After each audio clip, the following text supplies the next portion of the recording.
Hello, beautiful people. How are all of you doing today? Now, you may have noticed, chat, I'm doing a morning stream. And now, if you've been here at all in the past, 3 months, you know what that means. Yeah, I haven't slept, but that's okay. It happens. It is what it is. It's fine. Instead of sleep, I had chill and pleasant manhwa reading experiences.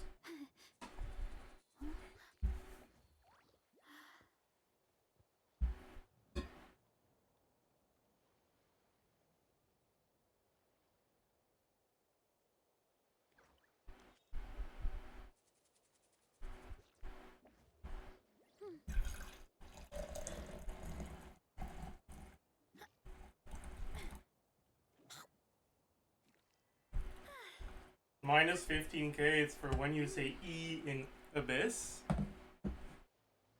Let me take a look. Hi. SMH my head. Thank you for supporting me through your ad watching. Watering, weeding, fertilizing the soil, making sure the temperature is right. That's kind of a good one. You have to keep the fruit in a good mood.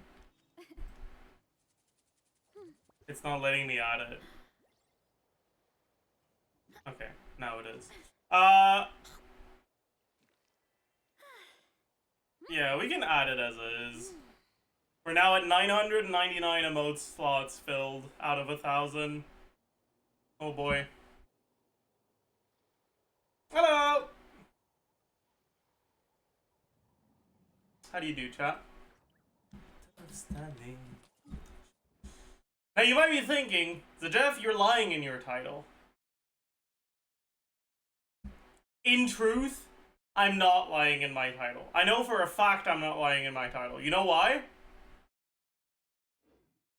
Because I can't go minus 200 if I only have 137 resin.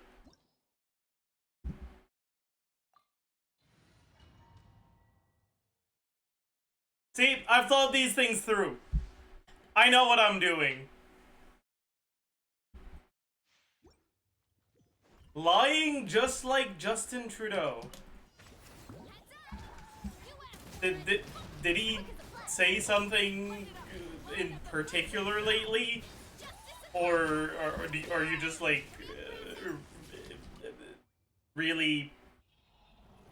Are you just a dedicated Trudeau hater? Average goods Kirk piece.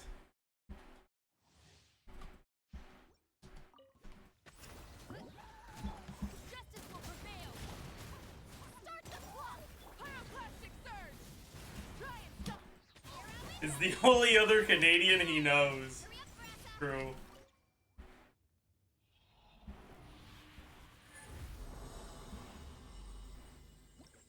Man, you know, I haven't been following Canadian politics enough.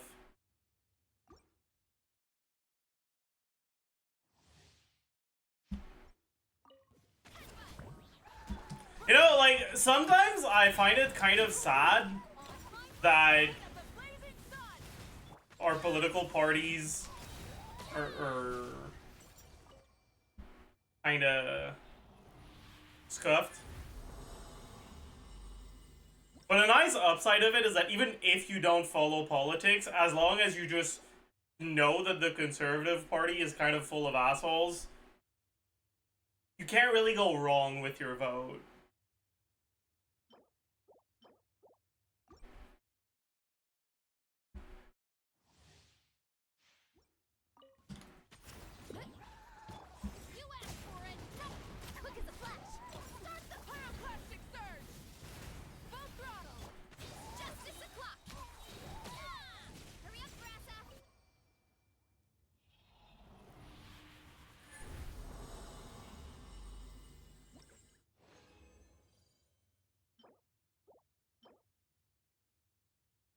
Why did I look at this? I'm angry now. Why did I click on it? Oh, I'm so angry. Oh, that shit pisses me off. Oh, fuck you. Rise with the sun. Stop right there. Control breathing. Let's crash from the sky. Time.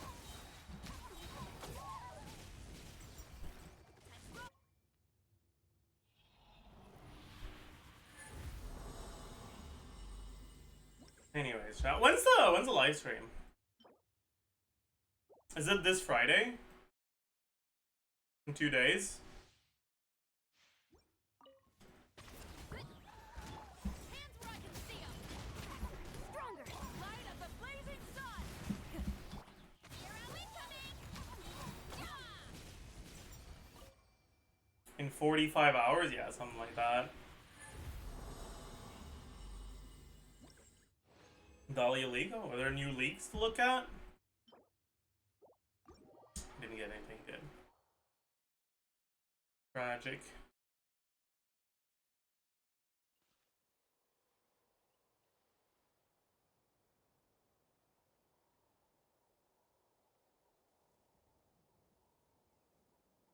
Arnie is expected to win, right? I don't know. Honestly, I didn't even know who they ended up deciding on as the fucking replacement for Trudeau.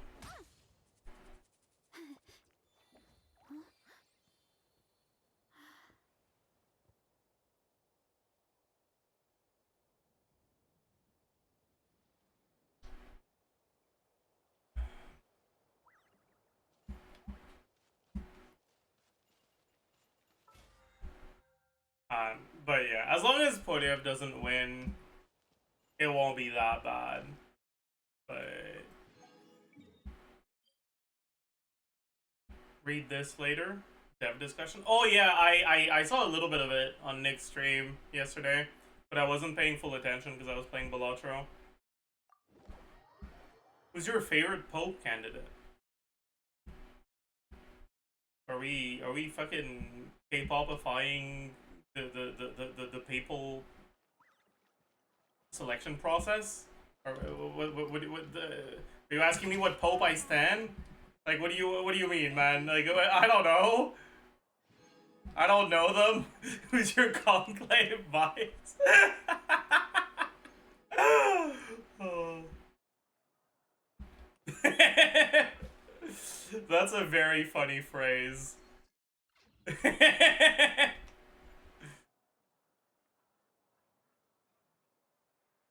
Pope tier list? I mean, the one we just had was a pretty good Pope, all things considered.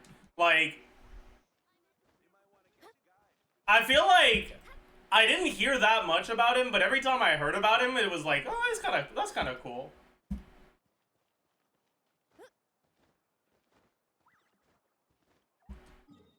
Tier 0.5, yeah, probably tier 0.5 Pope. I think that's a reasonable take.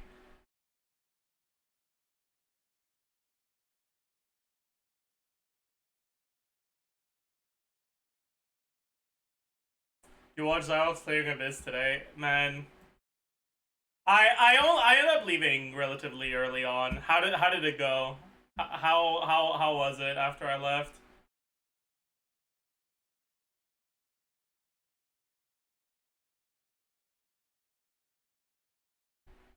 He kept trying for hours.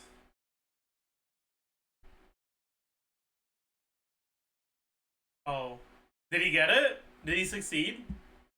He C6 is Vedet based. He did? What teams did he use?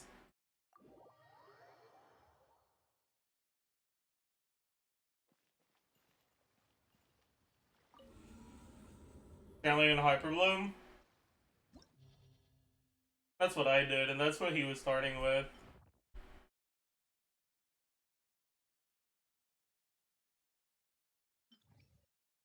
Dev beneficial channeling, DMC since some cookie reserve. Yeah, okay, yeah, that makes sense.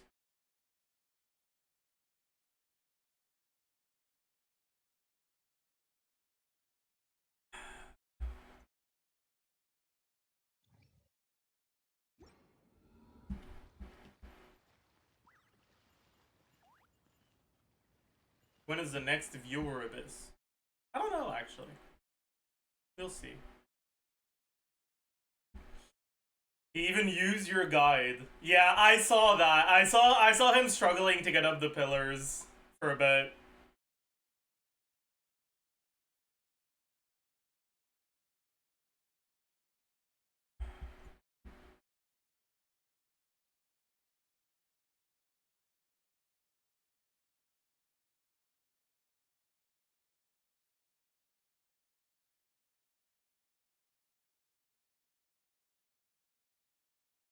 Zyox rotations. Was it that bad? Surely it couldn't have been. Someone told him to Chevy E from the pillar and he thought he meant shoot the pillar instead of the boss.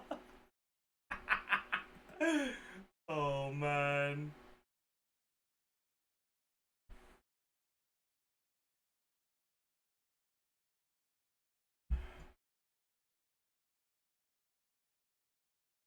Alright, wait. Let's check the dev update, dev discussion thing.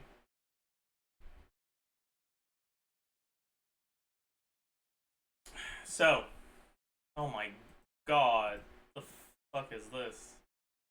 Jesus. Okay. Can I not, like, I can't zoom in here, no. Okay. Size of cringe. Okay. So, a new dev discussion is here. Starting from version 5.6, the development team has brought new features, such as the ability to batch delete map pins. That's pretty cool. The treasure compass being able to locate warriors challenges. That's pretty cool, I guess. Additionally, there are some optimizations, blah blah blah. Let's take a look. Treasure compass. Warrior Outland Strike challenges, I can't find the location. Okay, it's being added, very cool. I obtained the obsidian fragments, where can I find these treasures? Now it maps towards you. Here's the big thing. Additionally, when you reach sufficiently high exploration progress, the Mora chests of each nation can also be located through the treasure compass. This is actually insane, by the way. Like, okay.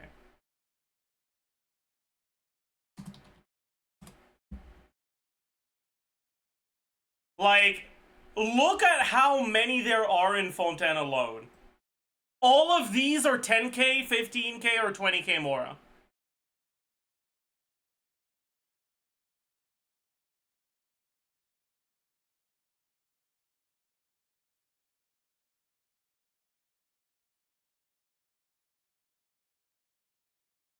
Dude, I'm gonna be so fucking rich. Surely I'll actually do it, right? Oogie.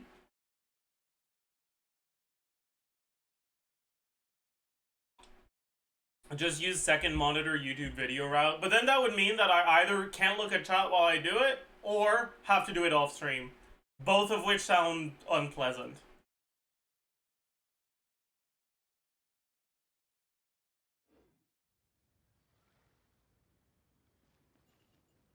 It also means my second monitor can't be the daily fucking video or Dr. Spectred stream or Balatro University daily upload / bi-daily upload.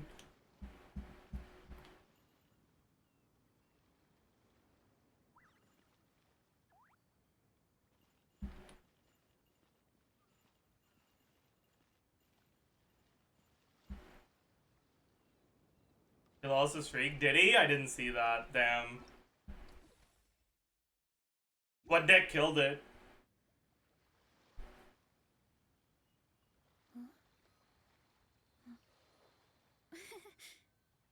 Black deck? Okay, that makes sense.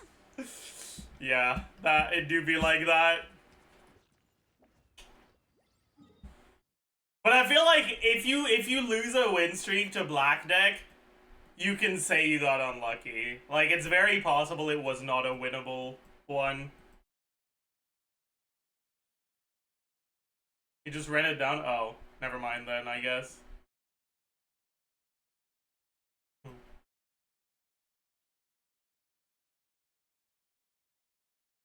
Anyway, sorry, let's keep going.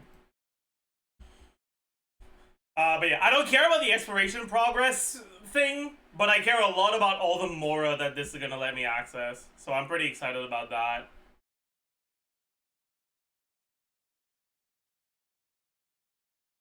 There are more and more pins on the map. Okay, you can now batch delete pins.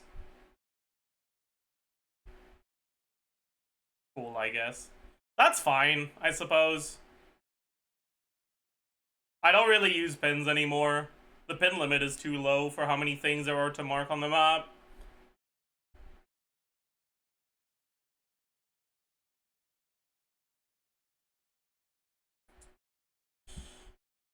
Character... Oh, it's too small. Character talent description, optimizations, and upgrades. The character's gameplay is becoming more and more varied, but the description of individual character skills are getting more and more complicated. Starting from version 5.6, you can check out more simplified and intuitive character skill descriptions. Okay, so they're just gonna reword some things. Cool. Adventurer's Handbook, domain interface, display optimization.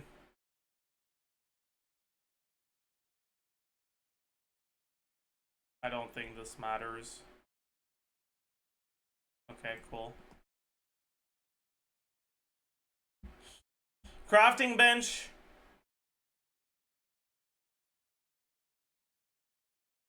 Enhancement, progression, calculator. Okay, cool, I guess. That doesn't really matter that much.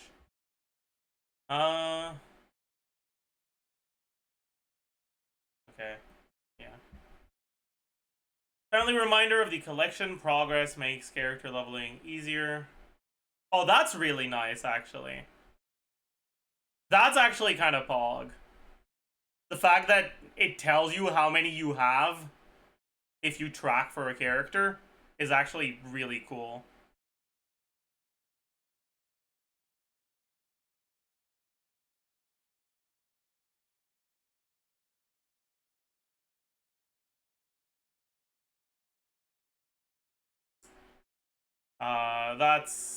That kind of doesn't matter, but cool, I suppose. Alright. New Stella achievement rewards. Wow. +1 elixir.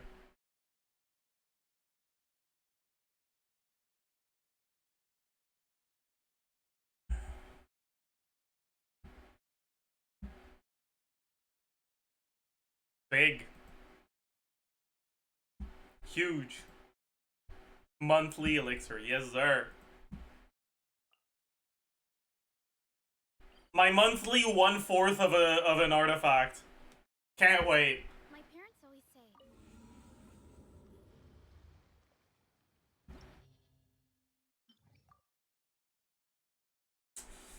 Anyways.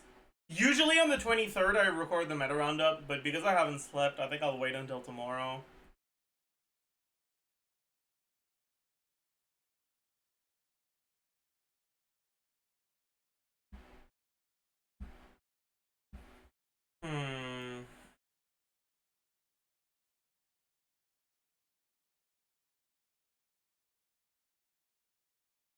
But I don't know what I want to do today. Maybe we do some UID reviews. Sounds like it could be fun.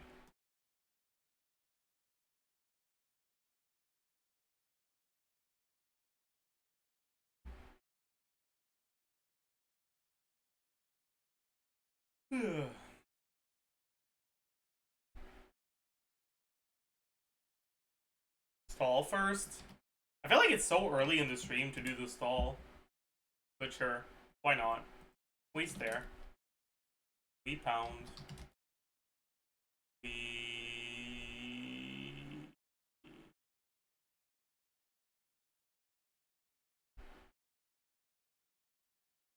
do we zilch?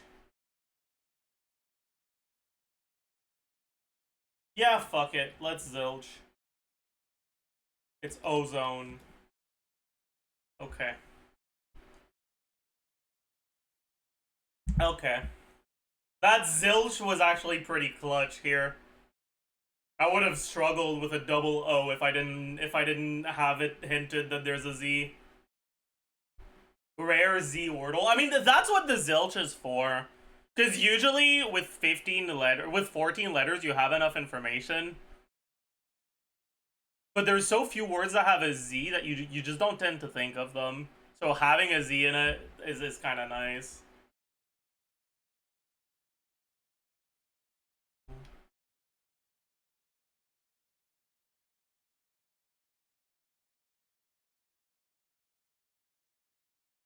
Neon, perhaps? Appliance on a patio.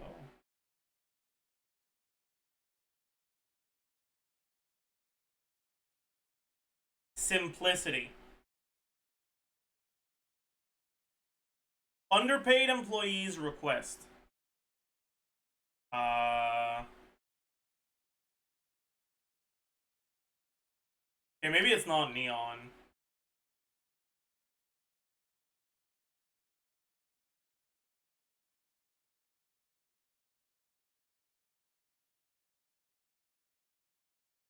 Fashion magazine with a palindromic name. The fuck? How can it be a palindrome if it's 4 letters? I guess it's just a double letter in the middle.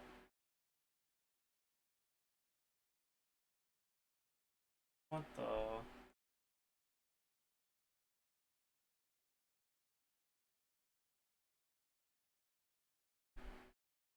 Guillermo del Toro?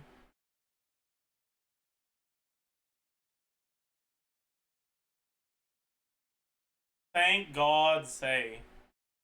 Amen? Perhaps? I'm not sure about this one, my goodness. I feel like it's not. I don't know. Will you look at that?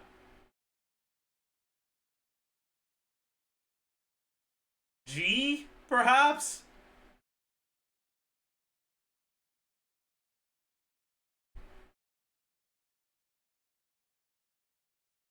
Grill? Wait, is it actually G? Ease? I think it's actually G. That's crazy. Oh my. Well, if it's a palindrome, then it's gotta be L, which I guess makes sense. And then pray? Wow. I can't believe I ended up getting through it because of G. That's funny. Golly. Golly G indeed. Alright, let's do our Genshin duel. Is it a... That's... My god. My brain isn't fucking working today, huh? Alright. What are we working with? Sumeru released before Nahida. Let's try Sino, I suppose. Yo. Let me see. Okay, let's get going.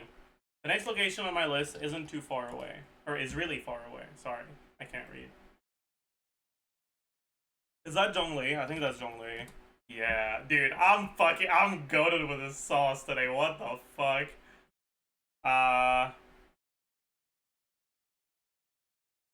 Is that gonna be Chi-Chi or Ganyu?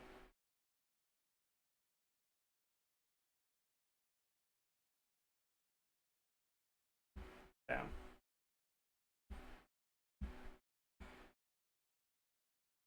Damn.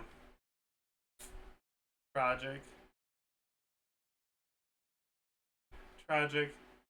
Too fast for chat? Yeah. I feel like not a lot of people have gotten this one. I feel like I was pretty good with it. I recognized it instantly. That's the passive that increases his shield strength by 5% every time he gets hit.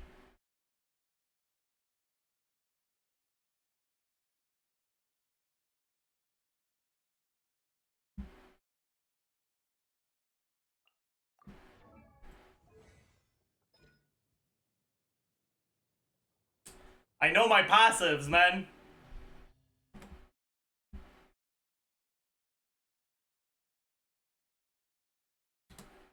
Not a bald day. Wind. Okay.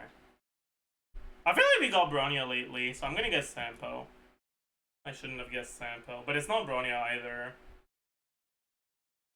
Who else is Wind that was released?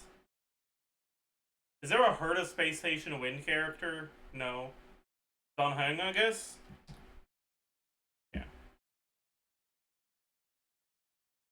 Quote, humans long for freedom. If they go for too long without seeing the sky, they get ill, both in body and mind. This has to be a Lofu character.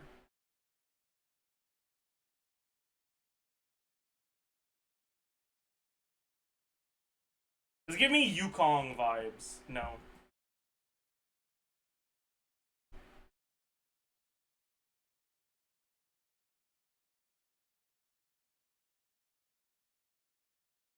Maybe Tingyun. Or Fug. Fuck, dude. It has to be one of those, like, ladies from the Lofu. You know? Tall ladies from the Lofu.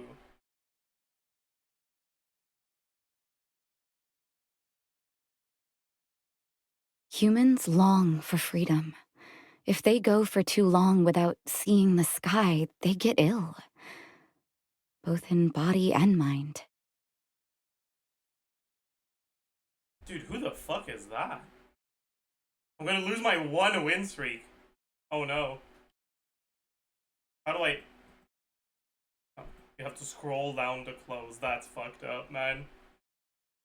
I have no clue who it is. I feel like it's too calm to be Fei Xiao.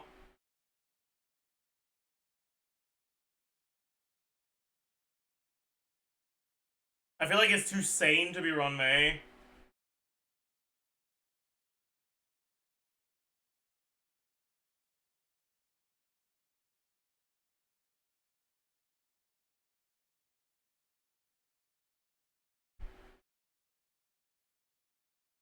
I don't know, man.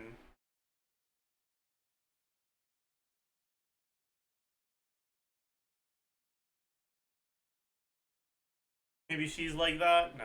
It was Natasha. I would not have gotten that ever. No way.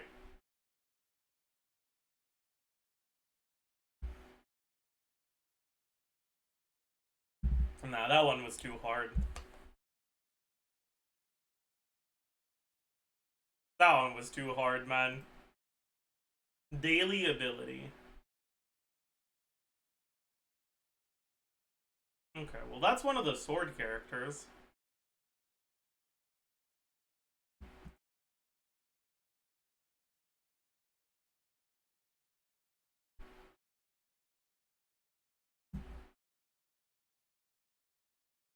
Cloud Fencer art. Is that done, huh?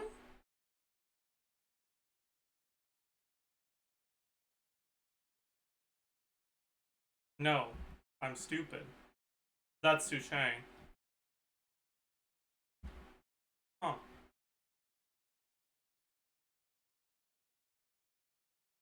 Daily emojis. That's another sword.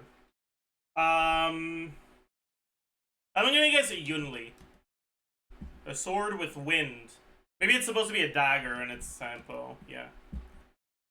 Alright, that makes sense. Is it a Bende? It's not a Bende. Chat.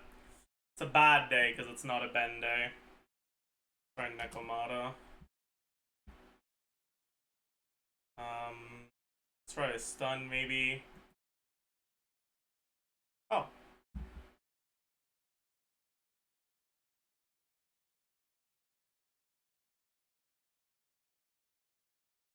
Oh. Why are you so good at the ZZZ duel? Because there's just a lot less ZZZ characters. So even if you know the game a lot less, it's just easier. Because you have the same amount of guesses, but there's like 3 characters instead of 200.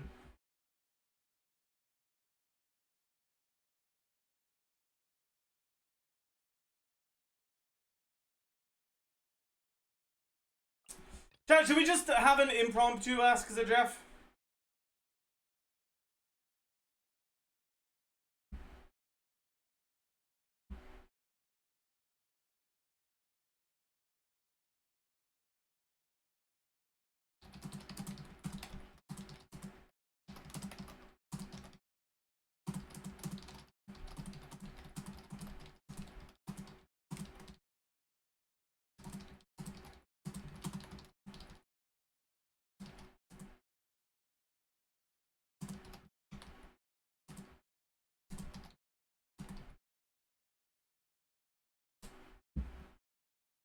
Sorry about that. Okay.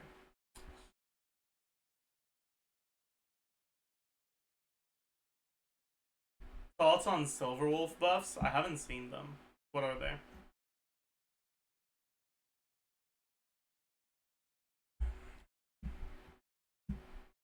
Her ult is AoE now? That's good.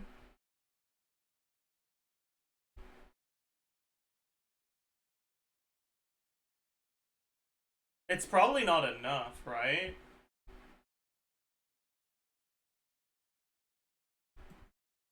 Like, at this point, Pilla's barely played anymore, right?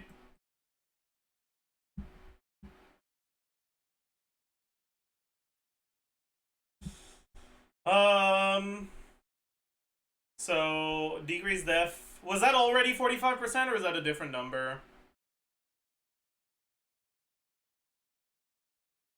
And it inflates all resistance, all weaknesses. That's actually kind of impactful, I guess.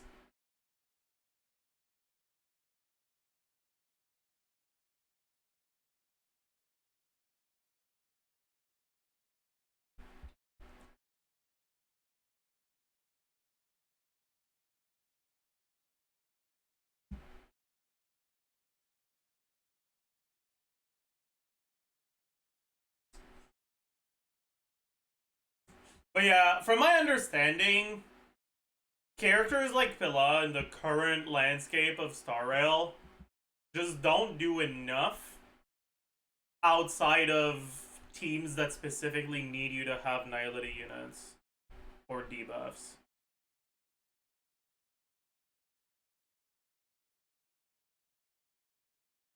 Like, Pilla's a pretty good generic buffer.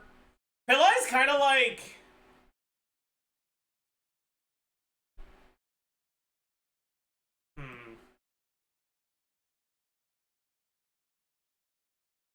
Pilla's kind of like Sucrose,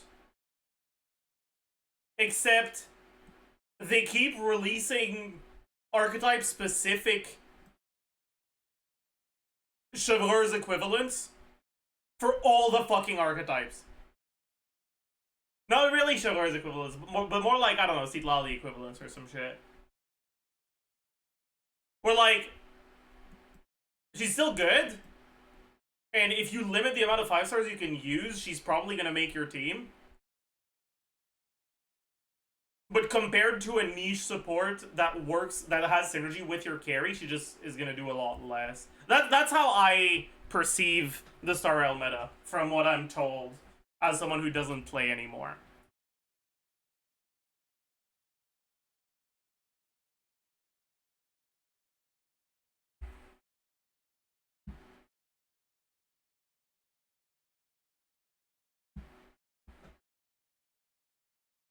Pilla is still used with Acheron? Yeah.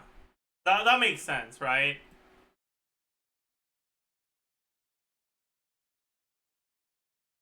And this is probably enough to make Silverwolf better than Pilla with Acheron, right?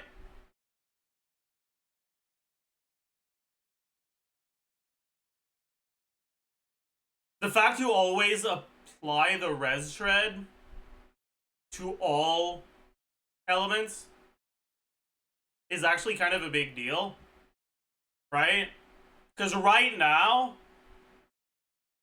Silverwolf doesn't apply lightning shred to enemies that already have lightning weakness, right? Because her thing doesn't try to implant lightning on enemies that already, or does it? I don't remember how it works, man. It's been so long. She gives 10% ult type res pen. Does she?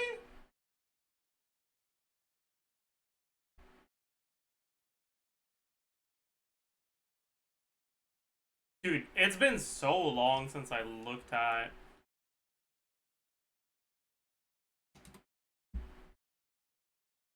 I looked at at how things work in this game. Oh no, it is all type. I'm an idiot. I thought it was only to the type that it. Yeah, no. Okay, yeah. So it's 20% to the element that gets targeted, and then 10% all type res on top of that.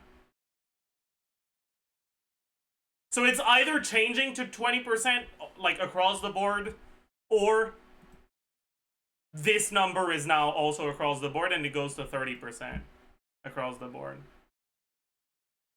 But either way, it's pretty pog.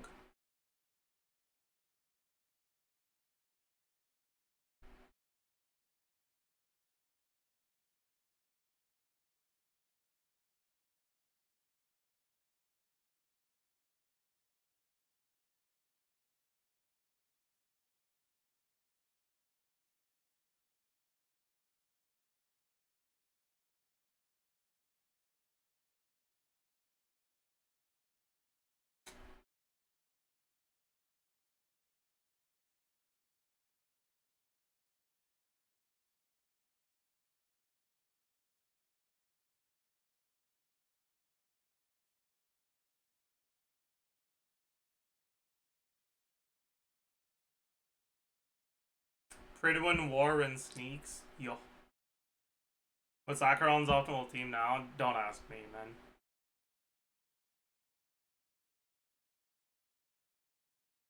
I don't know. I don't know. But I don't think Acheron has received much support in a while, right? Oh. How do you pronounce his name? Joshua?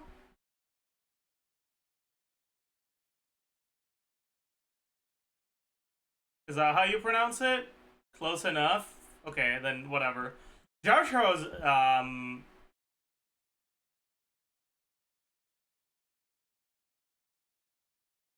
don't even remember what he does. Jiao Jiao?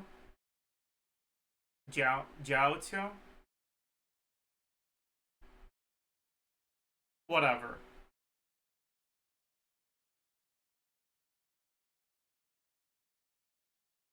He applies a lot of debuffs very quickly, basically. I see, that makes sense.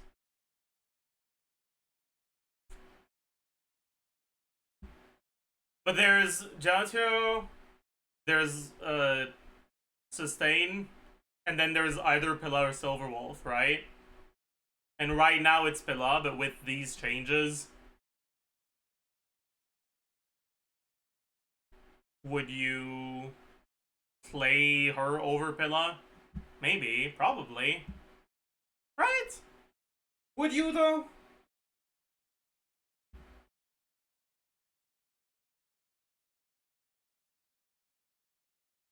Cypher is kind of nuts. Oh, don't tell me. Don't tell me they're giving Silverwolf a buff so she can compete with Pilla just to release a character that knocks out both Pilla and Silverwolf out of Acheron teams anyways. No. No. Tell me it ain't so. Oh, man. E0, S0, Acheron's best team as far as I know is Jiao Robin? Really? Robin?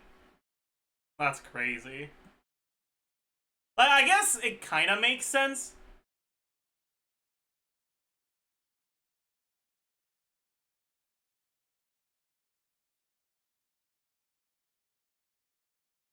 That's only at E2?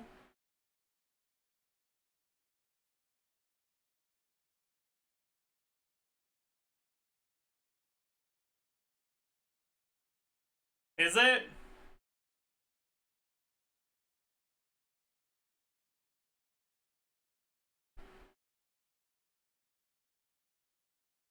Robin is just that much better than the average Nihility? Yeah. That's kind of the feel I get, too. Like, Acheron has synergy with Nihility, but it's kind of like running 2 stacks on Neuvillette, right? Like, okay, you're missing out on the Nihility stuff, but, like, Farina's worth it. Robin's kind of the same type of vibe, right? But maybe not Maybe Robin isn't, like, actually synergistic enough with Acheron for that to be the case. I don't know, man. Don't trust anything I say about Star Rail. Okay, I haven't opened the game in like 3 months. I haven't entered MOC in like 7 months, and I haven't tried to keep up with the meta in like 10 months.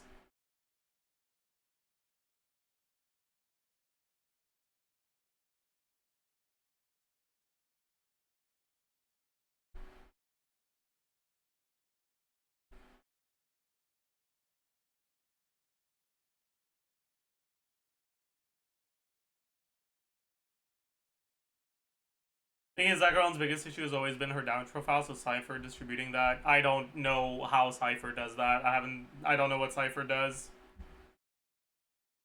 And I don't think I want to know, honestly.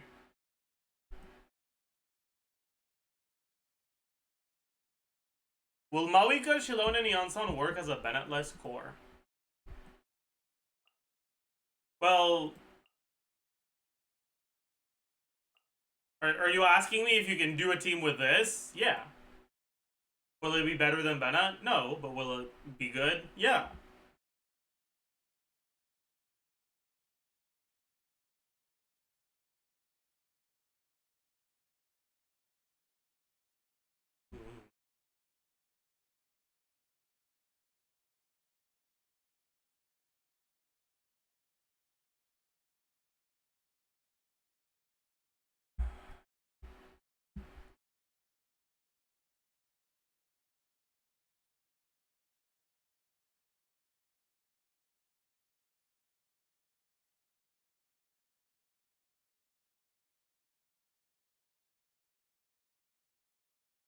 Is there a resistance point where Shilonen becomes better than Bennett / Yansan?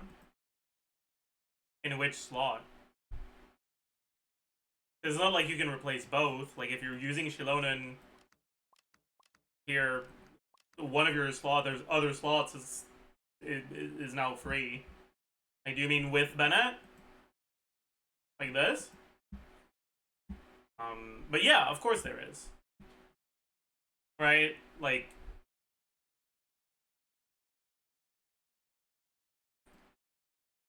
36% res if the enemy starts at 75% resistance. So, base, res.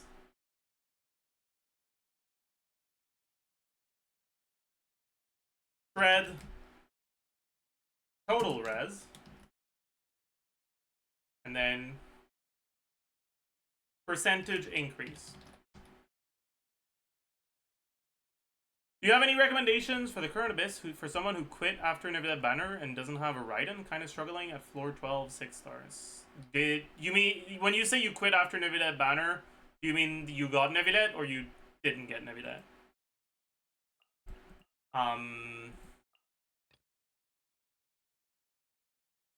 But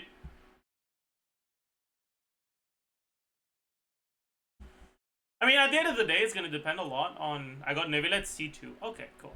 I mean, it's going to depend a lot on which specific characters you have. You should be most definitely playing Nevilet on the second side. Ideally with characters that provide you with some form of resistance shred.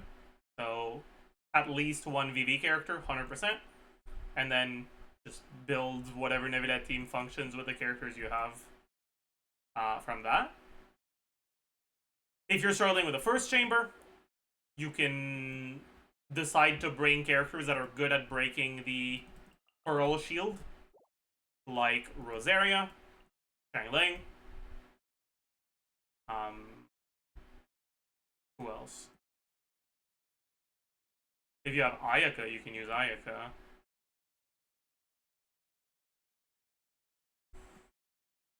Stuff like that. Nahida works fine.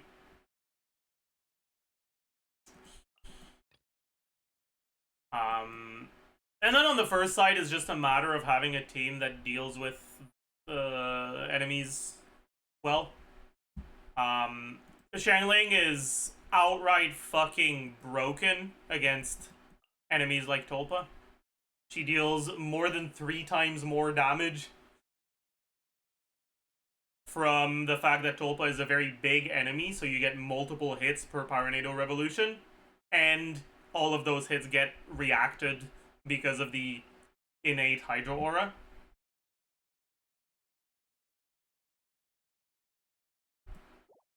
It's actually insane how much damage Xiangling is doing, so as long as you're playing a team that can slot in Xiangling, so if you're playing Mono Pyro Arlecchino, for example, Arlecchino came out after Nivida, right, so you wouldn't have her.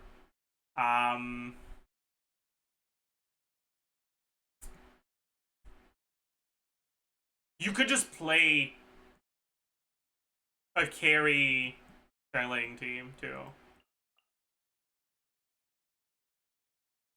And it's struggling with the shields in the second chamber a lot. In the second chamber? Are you talking about the white shield from the Weo? Or do you mean the second half here?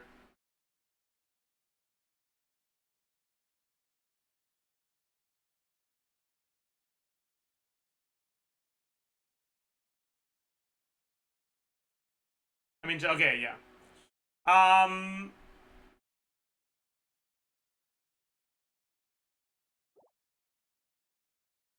Okay, you seem to have shovelers, so if the team you're doing on the first side is this, then your second side, honestly, I would recommend sacrificing some damage. If you're struggling with Chamber 1 specifically, honestly, sacrifice damage. The actual DPS check isn't that bad, as long as you're able to break the shields quickly. And so bringing maybe even 2 units that are good at shield breaking is going to be pretty good. I don't know who you have, so it's hard to say. But yeah, if you want additional advice, I posted a video 2 days ago, 3. I don't know when I posted it, but whatever. Giving tips for this abyss, so you can go check that out. Anyways, getting back to the earlier question.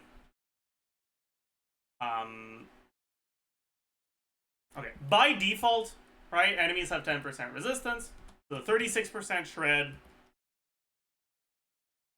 from Shilonen.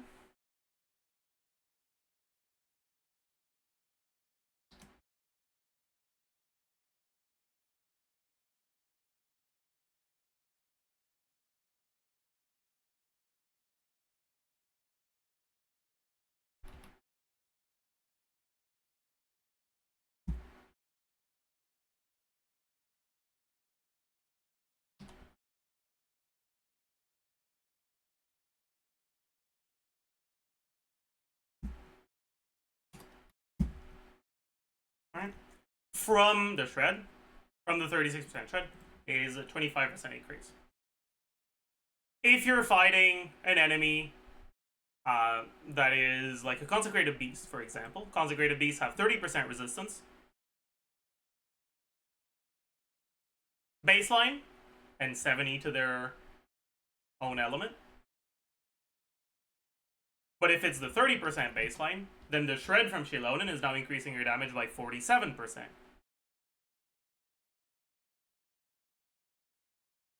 If it's a Consecrated Beast against their own element and you don't have VV, so you're going from 70, you're increasing your damage by 120%. You're more than doubling your damage from the shred alone. So obviously, in a case like this, Shilonen's more valuable than Bennett or Iansan.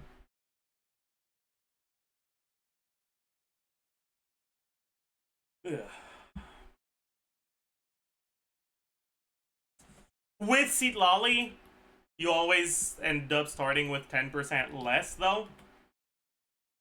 Or 20% less. And so it's not quite as much of a gap.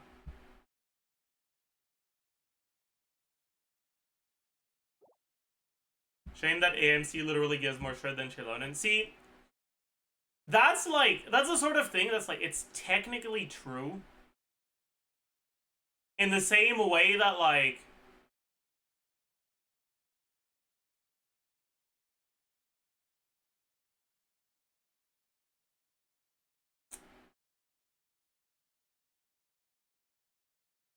I need a good analogy.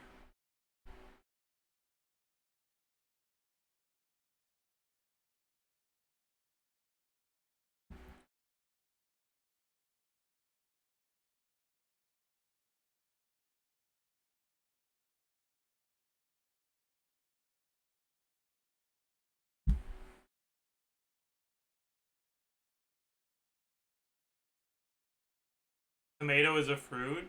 I mean, I guess. But it's closer to the same way that, like, ketchup is a smoothie. Right? Because, like, there is actual value to the information that a tomato is technically a fruit, right? Because there are properties of a fruit that actually matter that the tomato has.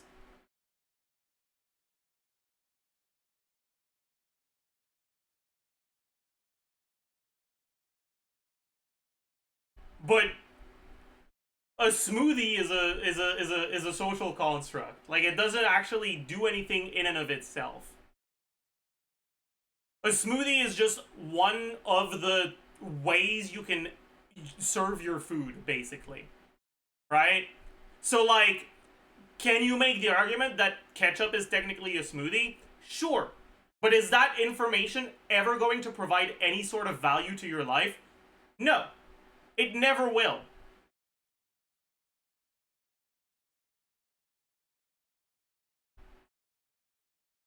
In a similar vein, in order for Animo MC to provide more shred than Chilonen, you have to use Animo MC's burst. About that.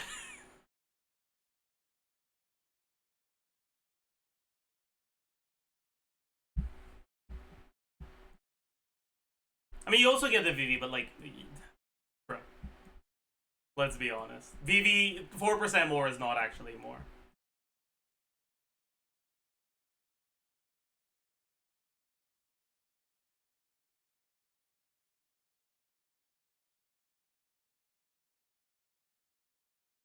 What was that analogy about?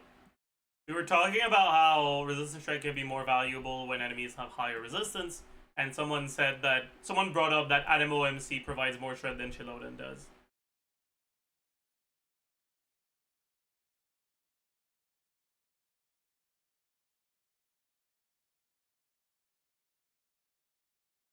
If someone says ketchup is a smoothie, they're informing me that they're annoying. I feel like it depends on the context, but I can agree with that sometimes. I also think that quirky facts like that don't, like, and someone's propensity to disclose them. I don't think that's something that warrants the label of annoying. Like, you know what? You seem like a happy person, and I'm jealous of you. Your life seems pleasant.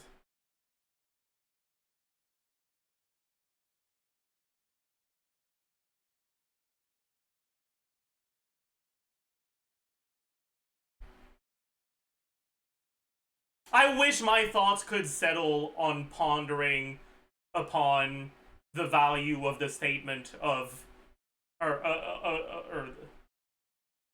the value of the qualification of ketchup as a smoothie. Like, I can't be bothered, but I'm jealous of you if you can. You know?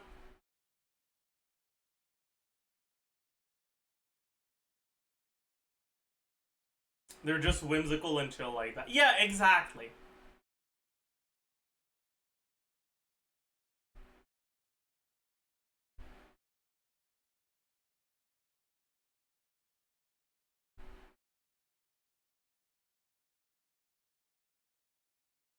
I think very often people tend to look down on whimsicality. Is that the right word? I don't know. And I think that's kind of sad.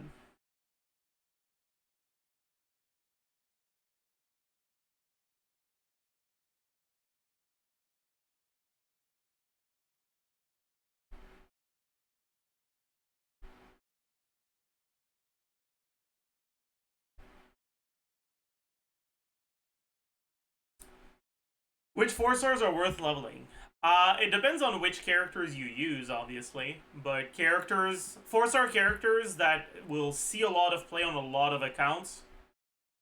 We can go through a few. Sucrose, but unless you're playing her in taser teams, which aren't that great nowadays, you don't need to level her all the way. You can get her to like 60 out of 70, and that's enough. Farazan if you're playing animal carries. Fischl, Cookie if you're playing Hyper Bloom. Singto if you're playing either Hyper Bloom or Hu Tao. Gaming if you play him as a carry. Traverse, very much. Xiangling, Bennett, Yan San, Lan Yan. I'd say those are the main ones.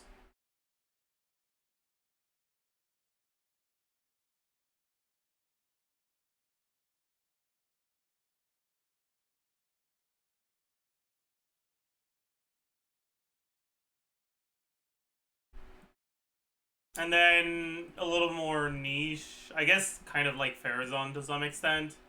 But not really. Because Farazan is actually part of the best in slot teams for some carries, even if they're not necessarily the best carries. There's some other 4-stars that can be fine, but are worse than other 5-stars. But if you don't have the 5-stars, you can still end up using them. Characters like Rosaria, Kea, Oreron,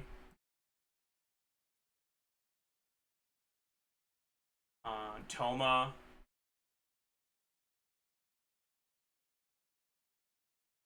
If you're playing Navia, maybe Kachina, I guess.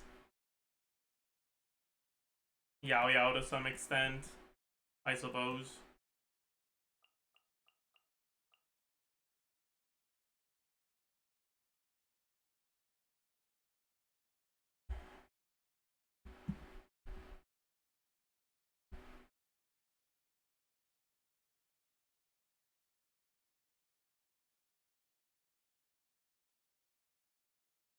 What about the updated good 5-stars to pull?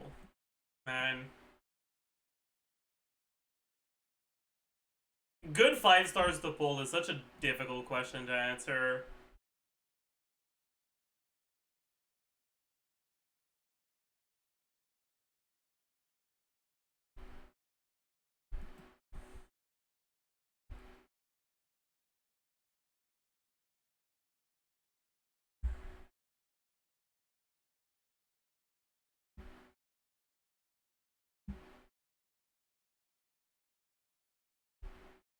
Because you made a list a year ago, did I?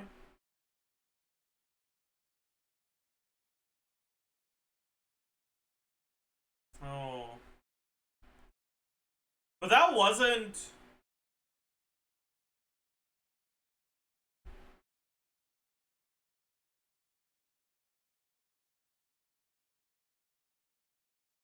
That wasn't for things I thought were, like, inherently good. That was for things I would like if I were starting a new account.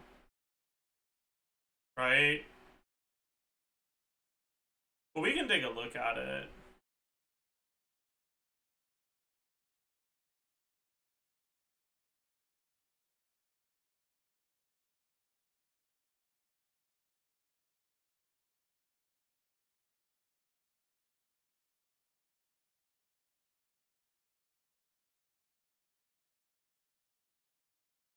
This was what we had at the time.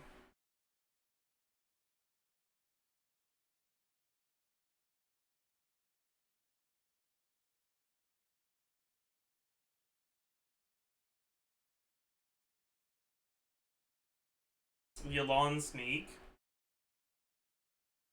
Well, I think Yolon deserved her place at the time there.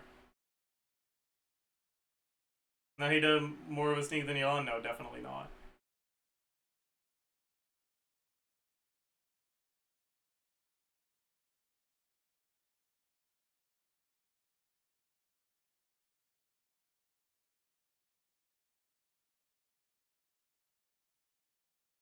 Who was the latest character at the time? February 2024.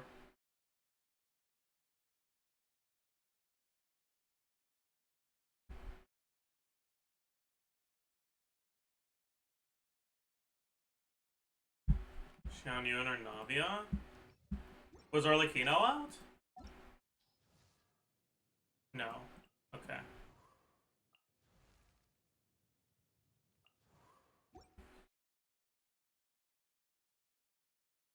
Okay. Glow up is crazy. Pog. Paid chatter. Thank you.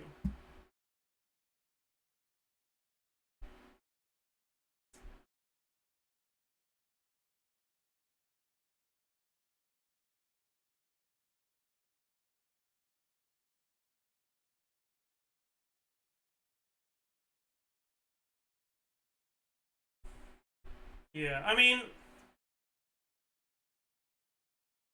I don't think Yolon makes it up here anymore. Nahida might still make it up here, but maybe not.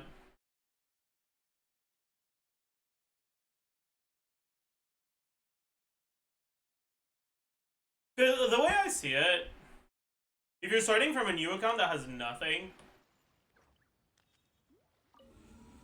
just getting a Kuki and a Singto, like one copy of either, is pretty easy to do. And once you have that, Nahida's like really powerful already.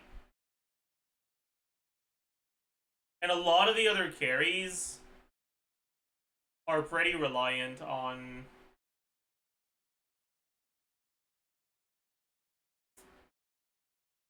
getting specific other characters, whether they're 4 or 5 stars. And more importantly, a lot of them are dependent on specific 4-star constellations.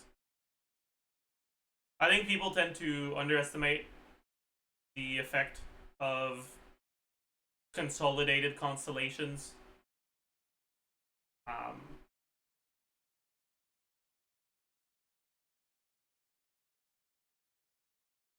Like a Varesa team, for example, on a new account, if you try to do this team after going for Varesa on her banner and getting her early with a C0 Yansan, C0 Shavor, C0 Shangling, it's not gonna be bad, but like, it's gonna be noticeably worse, you know?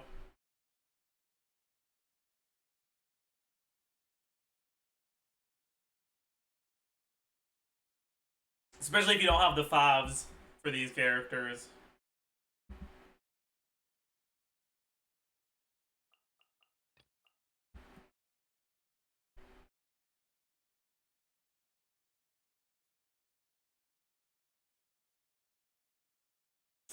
So I think Nahida would still be there. But I don't think Yolon would be. Arlecchino? Maybe?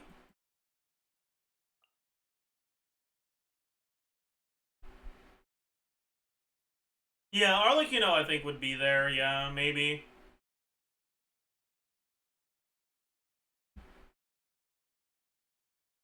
Mawika... kind of? The only problem with Mawika is that if you're gonna be playing like Bennett, Kachino, Rosaria, she's just not very good. Like at that point, I'd rather have Arlecchino.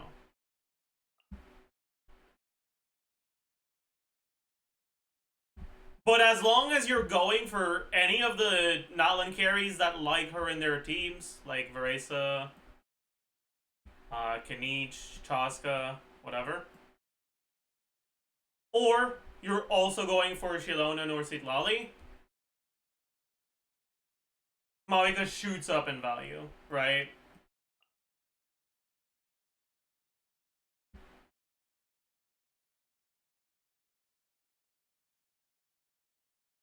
And so, how good Malika is on a new account depends on who she's running with, and if you can get enough primos to get both of the rate up characters at the same time.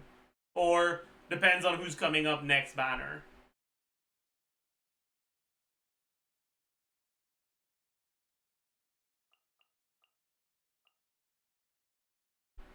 Prefer Alakino, but aren't Malika bad teams still kind of crack compared to other characters? I think people, I think you don't realize how bad Kachina is. Like,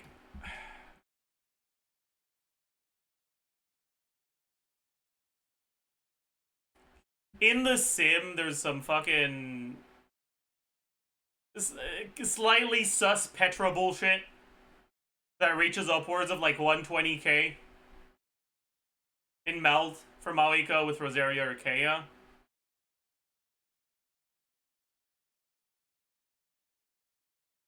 But that's with Shilonan.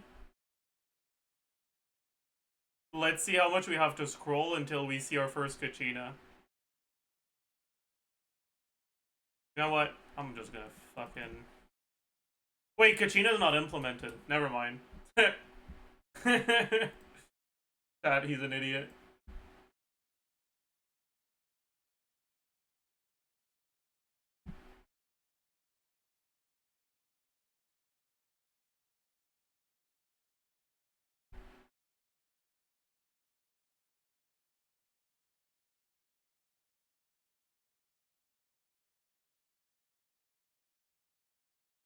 Just make Shiloden not N2 when you have...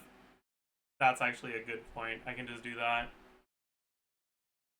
That's so smart.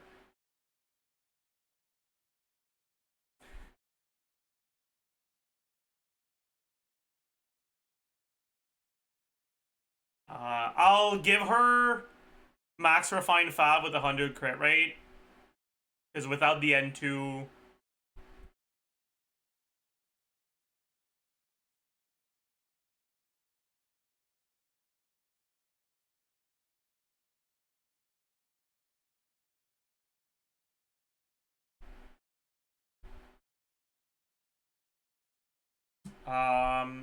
What's the GCSM input to wait again? Is it delay?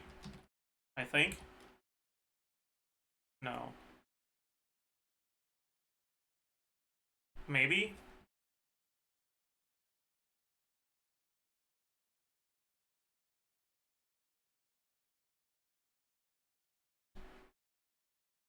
Pause. It's pause. Maybe. Yeah. And it's in frames, right? Let's try 60. No, let's try 40. Never mind. It wasn't pause.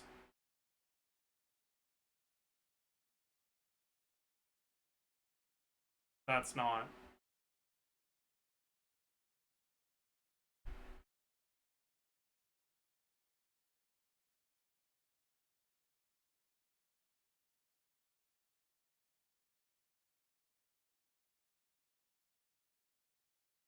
Delay. It was delay. It's wait? Okay, it's wait. Never mind.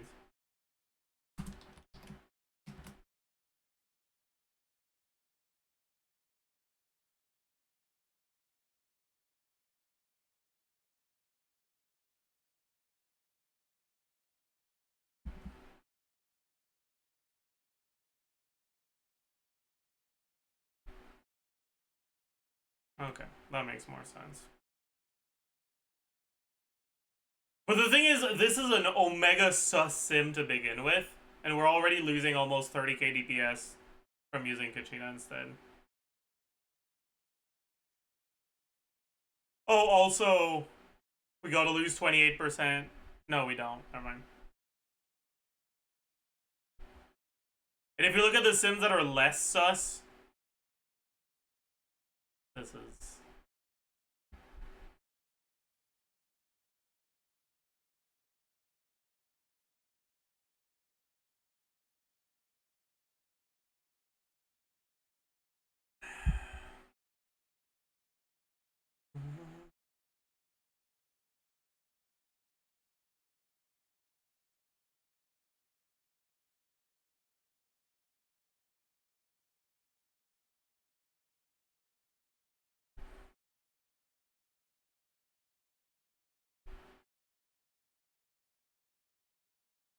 I think this is probably a more reasonable setup, but maybe not. Man, what about this?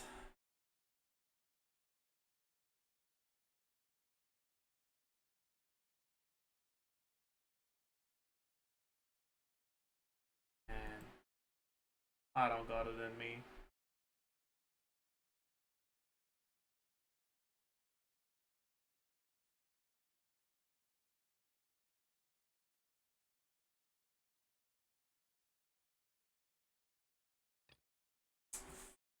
Oh well.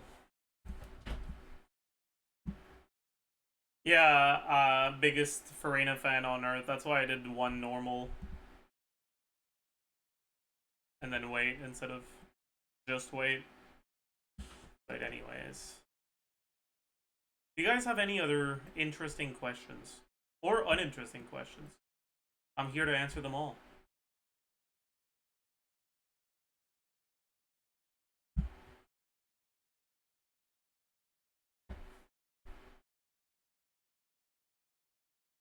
Is this if you're going to be best in slot on Navidad if you don't have Citlali? I think it's going to be close.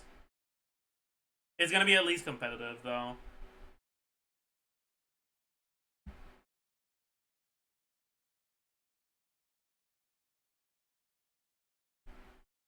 Is C1 Arlecchino better than C0 Moika? That's an interesting question. I'd say it depends, but as a general rule, no.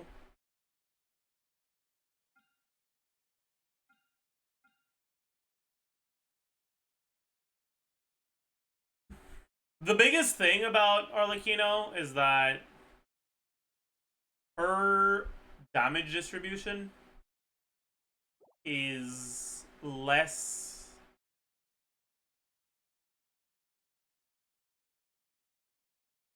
chunky. I don't know how to describe it properly. I think chunky is a good word for it, though. Like, it's more smooth. Like, you don't feel any peanuts in this peanut butter. You know?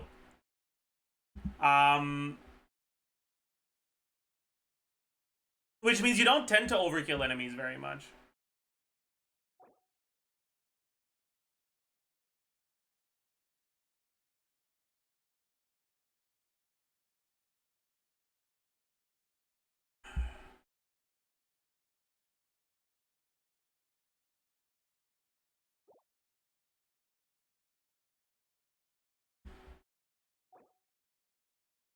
If an enemy has 300k HP with Moika, you have to do your full setup and then burst and hit that enemy for 800k and overkill them by like 150k. With Arlecchino, they'll die to your first N1, and then you can just keep going. If you end up significantly overkilling the enemies with Moika's initial hit, she actually can end up being worse than Arlecchino, even C0 Arlecchino. But most of the time, even when you overkill, you don't overkill by most of your ult. You overkill by like maybe 30-40% of your ult. And when that's the case, she's not worse than C0 Arlecchino. That being said, though, when your Arlecchino is C1, obviously, it gives her an additional advantage. And it makes the sort of situations where she's competitive happen more often. Because it's still going to be the same sort of situations, but because the gap is smaller, it's easier for her to get there. I will also say that, or like, you know, having more like good teams available to her means that she tends to feel better against enemies that have cringe mechanics, or enemies that are innately infused with an element. Enemies like Tulpa. Enemies like Fluid Avatar of Lava. Or like, you know, just tends to feel pretty good because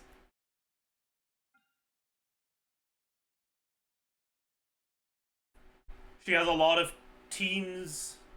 Like, she has a lot of different teams and team archetypes, a lot of which behave differently against all these kinds of enemies, and some of which have very good matchups against these kinds of enemies. Monopyro Arlecchino has a lot of shred and can deal with enemies like this pretty well. Chevreur's Arlecchino benefits from being against Tulpa a lot.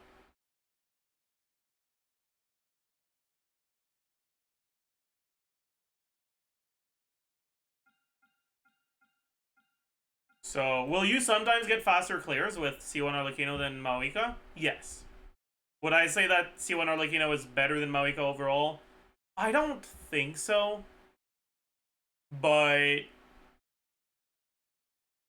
that's assuming you have all the tools to make both work. If you're missing certain tools, Arlecchino does better without the right support than Maoika does. So, yeah.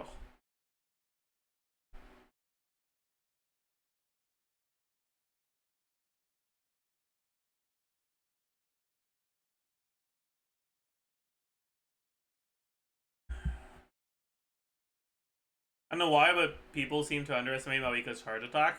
Many only think of her as pure nuke.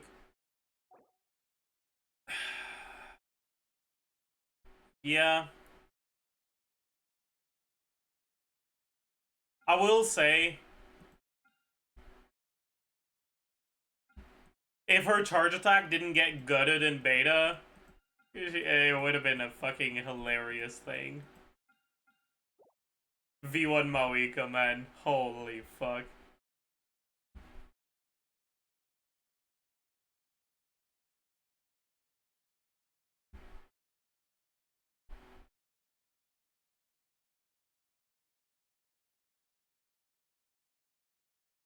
What was it? The charge attack just did a lot more damage in V1.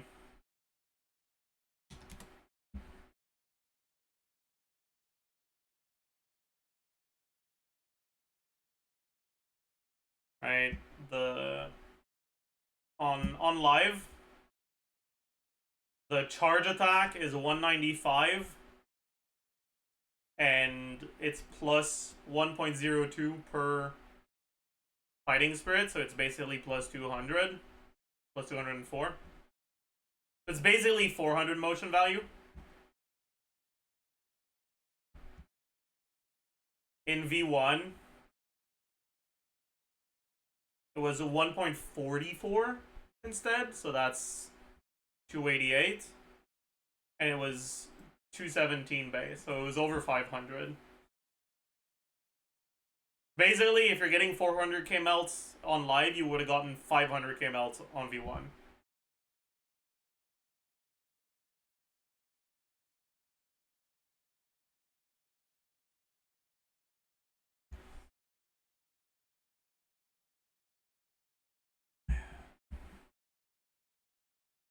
But thankfully, they nerfed her and she was released in a balanced state. True.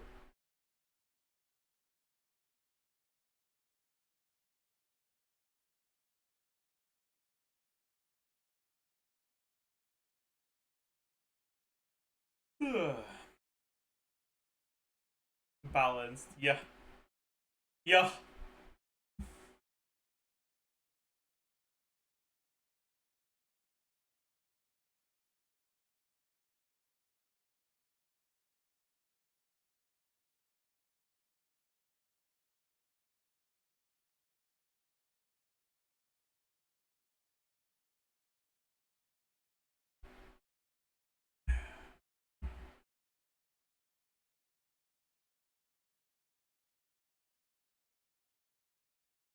Seat Lolly killed Genshin.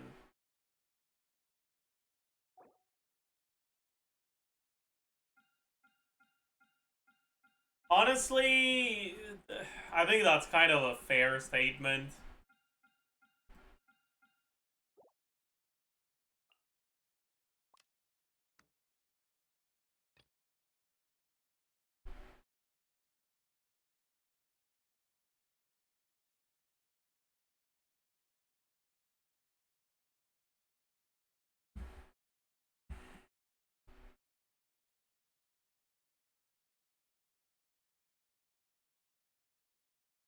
If Seat Lolly never existed and Moika's best teams were Yunsan, Overload, and Rosaria Melt, would he have talked about Power Creep anyways? I think so, but it would have been a lot less bad, for sure.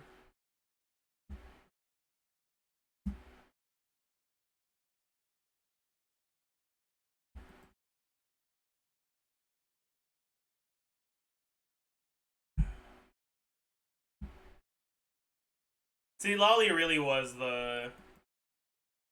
We needed a good melt support, though. I mean, sure. But, like...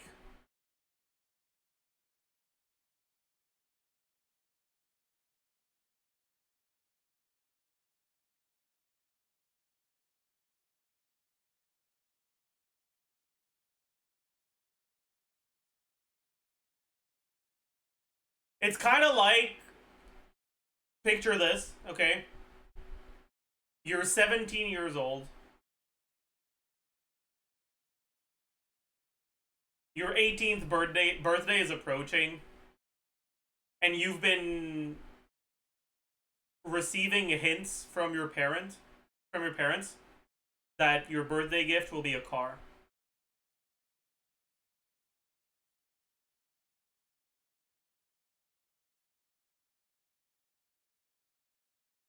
And you wake up on the day of your birthday all excited. Oh my goodness, I'm gonna get a car today. You walk up to your parents and you notice something. Your kitchen has been refurbished. Your parents hand you the keys of an old ass used 300,000 kilometers Toyota Corolla 2007 and tell you, happy birthday, son.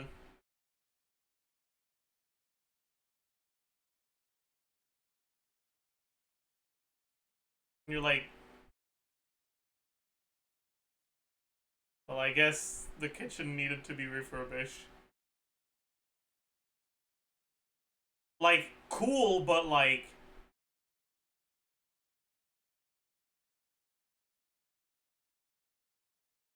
I don't care. That's not why I'm here, man.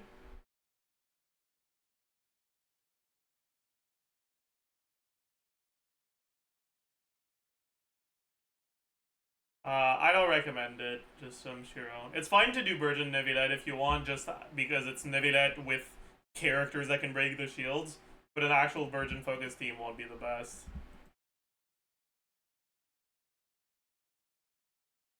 Is that what happened to you? No, it is not.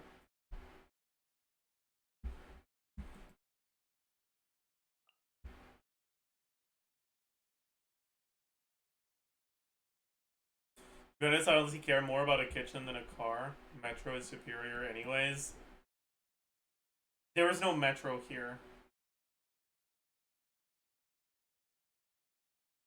We get it, okay? You're either European or you live in a really big city. Like, okay, congrats. The form of public transportation here is just a bus system, but the nearest bus stop is pretty far, and when it's fucking minus 30 Celsius on February 3rd,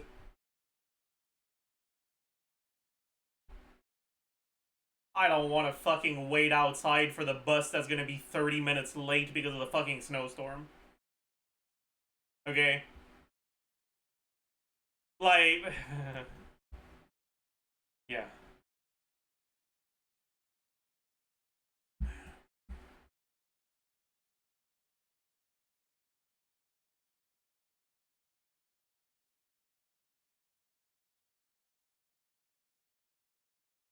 Sounds like a Canada issue. It is a Canada issue, but still.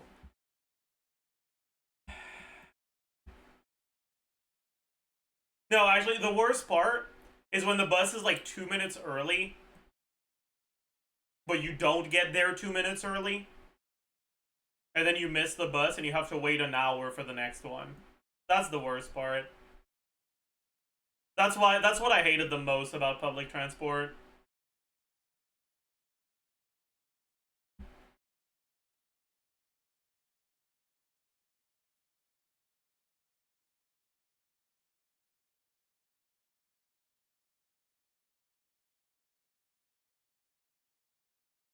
Now I'm driving to uni every day in a car. I couldn't do that either, man. My university was fucking downtown. How am I supposed to find parking? The only parking next to my university was 1 hour parking, but with 3 hour classes, you can't go there. And the closest 3 hour or more parking to my university was like a 30-minute walk away. And like at that point, is that really faster than just taking public transport?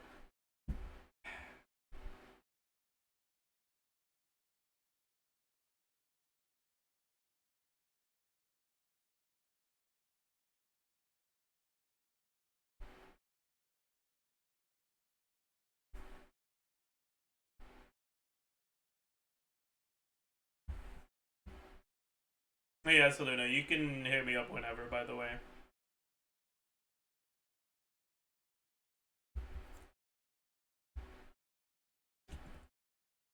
Can't park inside university? I mean, I could have bought a parking pass, but that's expensive as fuck, dude.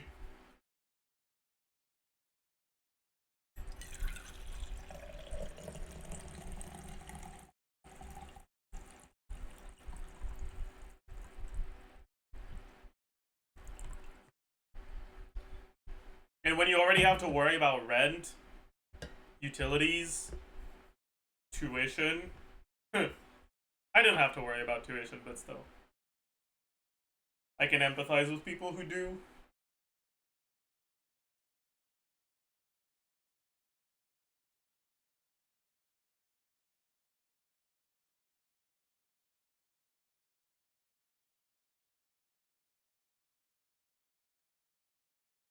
Genius PPW.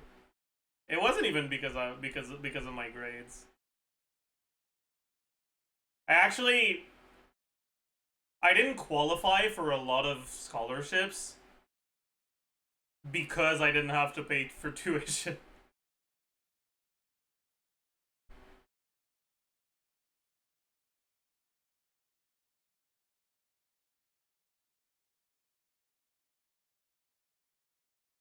I think even if it wasn't for my tuition exemption, I wouldn't have had to pay a cent though, because I would have been able to get those scholarships.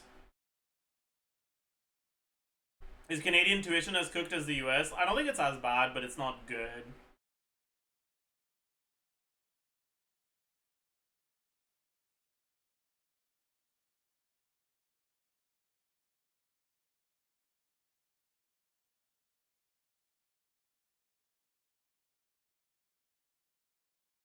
Now we can PPW genius, true. Imagine not living in Europe. Yeah.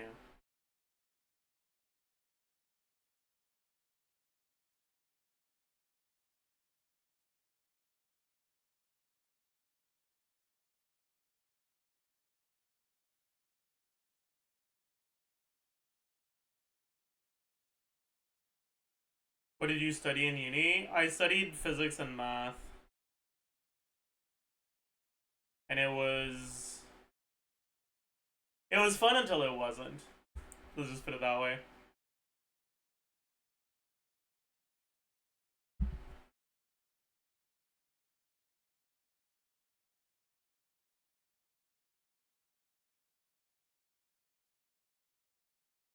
Typical uni experience. Did you finish? No. COVID hit around my third year. My academic journey was a little non-standard. So it wasn't exactly third year, but like the equivalent of kind of third year. Um, and I haven't gone back, so.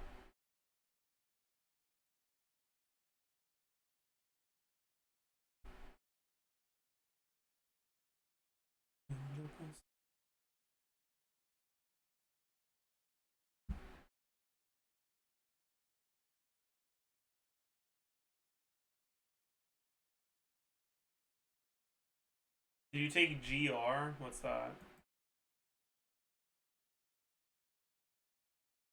General relativity? Sorry, I studied in French, so a lot of these, a lot of this terminology is gonna be stuff I'm not familiar with in English. Um, but yeah, that's also when it stopped being fun for me. Yeah. My introduction to quantum physics and general relativity class. I don't remember what it was called, but it was shit like that. Whatever. Um, was the first physics class that I was like, dude, this shit is cringe, man. This is not fun.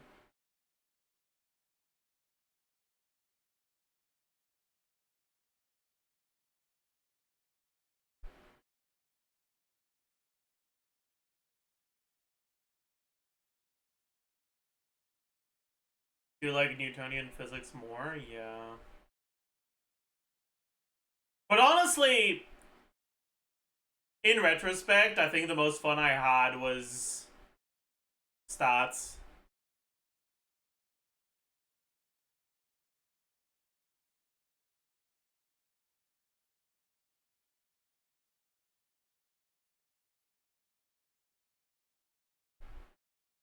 I did quite enjoy analysis as well though. But it's not the sort of stuff that I could have seen myself doing long term. Like it was fun to learn, but I wouldn't want a job in that field. I feel like I could have a job in stats.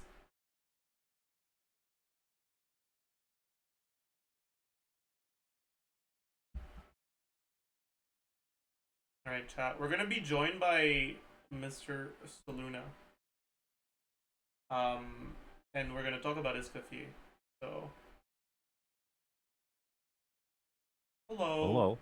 What's up? This is nothing.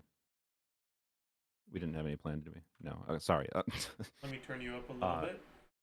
Oh yeah, that makes sense. How are you, man? Check your levels. Good. How are you? I am. This was technically the second time we had chatted. Is it? I think. Yeah, I trolled you on your birthday. I don't remember what I was doing. Right. I called you. Okay, yeah, I was for like 2 wondering why minutes. I had your user volume not at the default thing. But yeah, now I remember. Are you streaming right now? Your volume a little bit. Yeah, I'm streaming to YouTube. Yep. All right. Hello, YouTube chat. Okay. All right. I think I've got your levels okay on my end too. Yeah, Wonderful. I think you're good too. Do you want to introduce yourself to my chat? I can do the Yes, same that after. makes sense.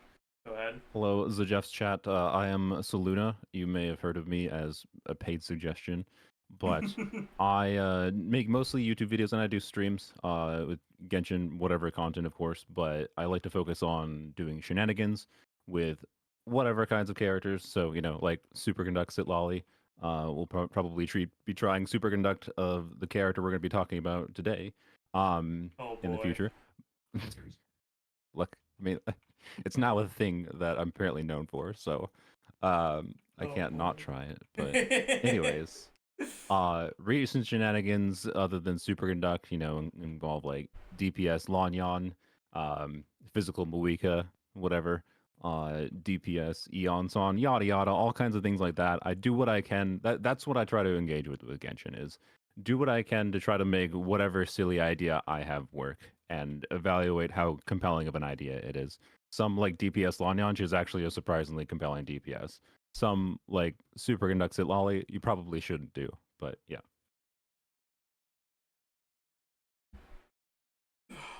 Sorry, I had to take a deep inhale of copium for that one. But yeah, hi Saluna. For your Mhm. chat, hi, I'm Zajef. I.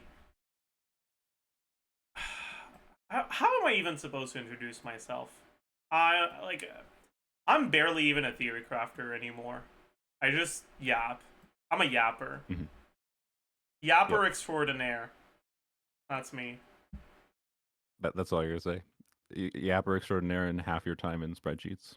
Yeah. Makes sense. I think you're discrediting yourself a little bit to what you provide to the community, on the English community side at least. But you I'm know, like uh, a theory crafting communicator more than a theory crafter. I can agree with that assessment of yourself. Yeah. Like for context, much of my like foundational knowledge on Genshin for how I learned to do the things I do in Genshin chat. So like the origin of ideas is ultimately from Zajef. He taught me about much of the mechanics of the game a few That's years true. ago. I made you. So, yeah, exactly. You made That's exactly how that should be interpreted. Yes, perfect. yeah, exactly.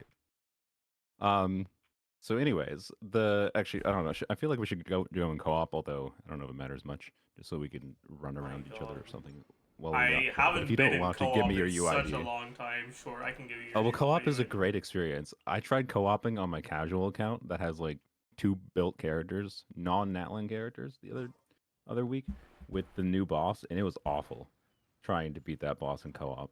I carried Wait, with which Bennett, boss? but the new Natlan weekly boss, like I did that in Oh, co-op. It's so oh, bad oh yeah, with if you don't have like very specific invested characters. yeah. Oh boy. Oh, I almost definitely just pasted your UID before blanking out here, turtle.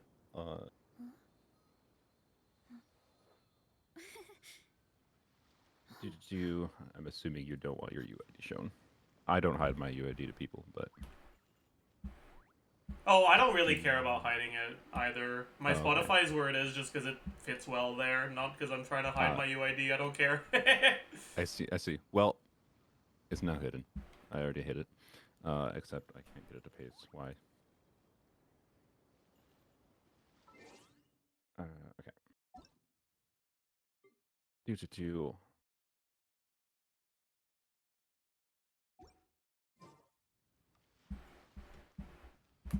Okay, there we go. Wait, I should just request to join. Ah, crap. I sent a friend request, but I didn't click reject request to join, and now I have to type it again. I have accepted you. Let's see, accept. There we go. Okay, cool. Wonderful. We're officially friends, everyone. We're Genshin friends. Damn, that's crazy. Oops, I blinded my chat. All right. Oh, Abyss. Yes, this is where 90% of your content is. It is indeed. I try to purposely not walk around too much here. Okay, So then unironically, you have I've to been addicted to like jumping up. doing this. Uh-huh. Yeah, I do various forms of acrobatics around Abyss too. At the end of my videos in particular. Yep. It's just they should add more platforming things here, honestly. That'd be the best quality of life they could add. Agreed. All right. So where to start? Escoffier. So we're talking about Escoffier today. Yuh. Truly a character The of all time. Yeah. So I want to say first thing, as someone who likes shenanigans, I plan on having fun with shenanigans with her. We should probably make sure we're on the same page somewhat. I think we are, relatively speaking. In that we both think she's a fairly imbalanced character and is a little bit concerning for future kits for character balance for Yeah. supports For and off-field context, damage for the dealers. people that are new on my stream or the people on your stream, I don't know at least my thoughts on her. She's basically you take Chevreus's buffs, you combine it with Emily's damage, and you also give her healing so she can be the healer for Farina on your team. Uh-huh. If like she does a lot and for very little downside is what I've been trying to focus on. And as soon Also, as you and importantly for you, uh-oh. she provides non-conditional cryo shred for superconduct. This is true. You know, see, Lali's only hydro and pyro Yeah. shred. She doesn't Although- increase that superconduct damage. Yeah, so I don't know what the best superconduct team looks like, but she probably is better for superconduct than Sitlali, technically, which is I funny. don't know, because it's well, basically a question of like which element should be your trigger. If you're doing electro trigger, I agree, but I don't know if electro trigger is better than cryo trigger. Yeah, that's true. They both consume the same amount of aura. By the way, like as far as superconduct goes, one funny thing happened on my casual account when I was trying to clear this abyss cycle. Floor 11, chamber 3 was a bit of a challenge actually to get through, because I didn't have AOE teams. Like I had sucrose, and my best way to like actually do AOE damage was to use Rosaria and Kuki and sucrose together. I did superconduct to clear the chamber with 3 stars, unironically, because it was my best option for AOE damage dealing without having to invest more in teams. It was ridiculous. But anyways, I think one of the problems with we're so super off topic immediately, but I think one of the problems with superconduct Escoffier is just that Escoffier's damage makes it less as superconducting. Your same argument than when I used Fischl the first time, right? Yeah. So now I've since gone out of my way to use like Kuki and trying to swirl with or infuse Kazuha or Sucrose Burst in order to make it more superconducting. But obviously that's worse.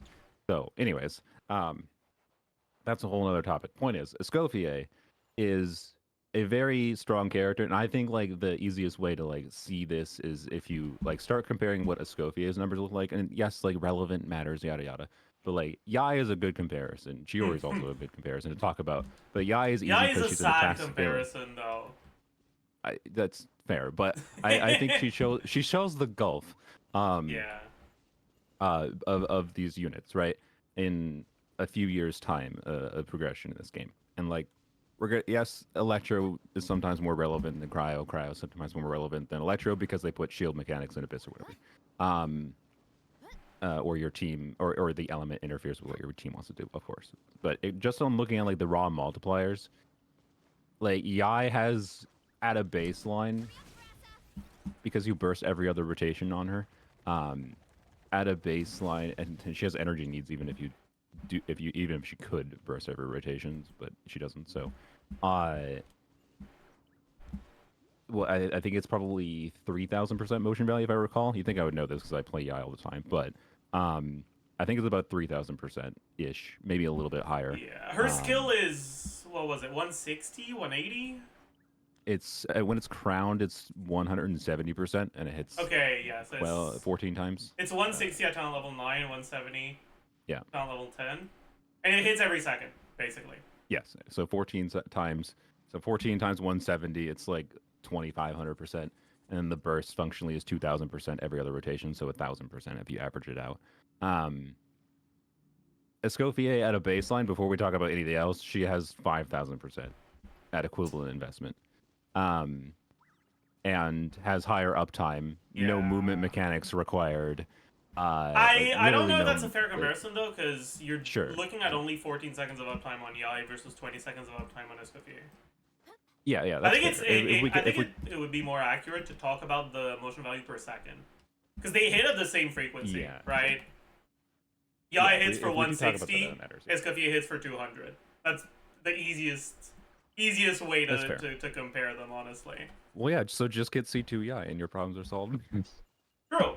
Then you still have to make up for the fact that you don't have the 55 shred or the healing, but you're one step closer. That's a little bit more of the important part that we're actually yes. having the like on just moving past just the motion value comparison. Yeah, if that's relatively similar, she also is a team-wide healer and also gives a buff, a variable buff, depending on how many cryo hydros are in the team. And for starting numbers, just to establish this, so we don't have to talk about the specific numbers too much outside of when we need to like talk about if we're going to reduce these values. With 4 hydro and cryo units, Escoffier gives 55% red shred, which is a lot. There is no single character in the game that can give that much red shred currently on their own. Is that true? Is it true? I thought it was true. I'm Generally speaking, pretty it's capped sure out you at can get 40%. 55 from Animo MC too. Oh, that's okay. Or is it Okay, 52? so Animo... Wait, I gotta double check. Wait, I- no! Oh, It's 60! Oh my god! There's a lot that goes into managing an orchard. okay, so we should actually transition to talking about how Animo MC is the precursor to all of this. That's the real hidden okay. OP character. Yeah. Absolutely. Tars is in my chat and you know is probably gonna start talking about it. Animo MC. Anyways, so sorry, misinformation, my bad. I apologize. Oh, good lord. So 55% hydro cryo res shred to the whole team. Just automatically. I believe her skill has to be up, or is it after her skill? I don't remember if there was even any condition to it, or was it It's just permanently after up? either your skill or your burst hits for 12 seconds. Okay, yeah, there you go. And she has 20-second uptime, 21-second uptime, if I recall, with 16-second cooldown, I think. 15, I think, but yeah. 15. Okay, so yeah, it's up permanently, essentially. There's Yep. no condition to it like Chevrus, of like triggering it every 6 seconds. It's just you use your skill and you'll be fine as long as you're not doing the worst rotations of all time. And so that's obviously a freeze incentivization, and I think we can probably both agree that what she does for like some cryo units, I think like Ayaka obviously is what a lot of people are talking about. Although I think some people are underestimating someone that's carrying Ayaka a little bit higher than she otherwise would be, which is Shenhe. I think Ayaka's non-Shenhe Escoffier teams aren't nearly as good. If I recall, like Yelan is 80k DPS versus 100k, but It I might should be be a wrong bit on that. higher than that. Wanna train with me sometime? Yeah, I don't know. I was going off of someone else's calcs. I didn't do it myself, so don't even need to calc anything anymore in this game, man. True. Fields Well, half the crafting time. has taken over. You know, anyways, Shenhe is I think Shenhe being much more relevant again is one of the coolest aspects to this kit. With that like 55%. Yeah, I pressure, agree right? with that. Like the whole thing with Shenhe is that her kit is designed to be much more powerful if you have multiple cryo characters doing damage. So the fact that Escoffier is a support that is also doing damage herself is very valuable because she can take advantage of the quills that you get as a byproduct of giving quills to Ayaka. Yes. And in the context of Escoffier, it's notable that like Shenhe's total buffing value that she provides to the team would be the same if Escoffier did less damage.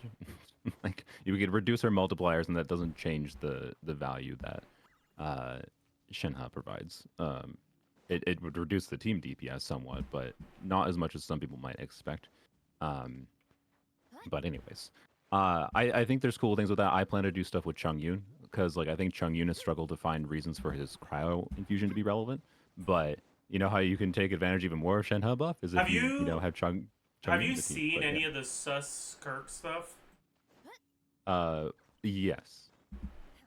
I was like so excited for like 10 minutes in between two leaks that Chongyun Okay. might be good before we knew that it had to be cryo characters dealing cryo damage or hydro characters dealing hydro damage. I was excited about the really sad about possibility that of too. using Chongyun in like a Melt's Kirk team so that you could get all of your stacks from like Bennett and Mawika cryo infusion through Chongyun. Yep, I immediately started having those ideas too. I thought it was going to be really cool. And But, then it was fucking gutted instantly. Like 10 minutes they're- after that leak, we got another leak that said no, it has to be a cryo character actually. I mean, no, surely it's just some really good troll that is somehow has information that sounds exactly like how Hoyo words kids. I don't know. I believe the information, but it might be not true. We'll see in a couple weeks. Actually, I have a tidbit of information I can give you about Skirk. I don't know any insider information, but I have minor information that probably indicates. Actually, I'll just DM you right now and see what your reaction is. There.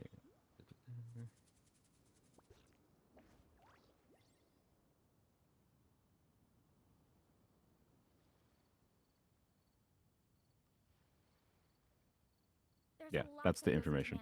I see. Which should probably tell you what the power level of this character is, which we were kind of expecting. Good. So, I am more concerned now, but yep. Anywho's, where did we leave off? Oh yeah, so Escoffier I think is going to do cool things for the freeze arc. Well, okay, I don't know if okay, just like we call Chevreuse teams and not Overload teams. overload teams. I sincerely hope we're not going to call Escoffier teams freeze teams, because let's be real, they're Yeah. Escoffier teams, not freeze teams. She doesn't do anything for freeze, and she doesn't even like incentivize caring about freeze at all in any form. Like Chevreuse at least, technically buffs the reaction because the reaction does damage, but that's not that important. At least you have to like think about doing the reaction to do. So your setups basically, or what whatever. you're telling me is that Escoffier should also shred physical resistance, so that you buff Honestly, Shatter yes. too. Honestly, yes, because then you could do like mono cryo with Mika. That's not where I was going with that, but honestly, I like that train of thought. Keep going. Yeah, I mean, I was considering going for C1s, Escoffier and polearms only because of Mika C6 and his Oh my 60% God. crit damage. Except for nope, her C1 is only 60% crit damage for cryo damage, not for just cryo units. So you don't get any value from Good. her C1 for physical damage. It's only for cryo damage, which is so lame. Anyways, so Cooked. Completely cooked. yeah, pretty much. It'll save me Primo Gems on that account to have meh constellations, but actually polearms only, by the way, is another case of like I don't think I'm going to use Escoffier in Hydro Cryo team in that account. She's going to be an incredibly strong character for an account that is limited to polearm characters. Okay, buddy, we get it. You like Emily. Calm down. No, we could talk about Emily, but Are you not going to use her in I burning teams?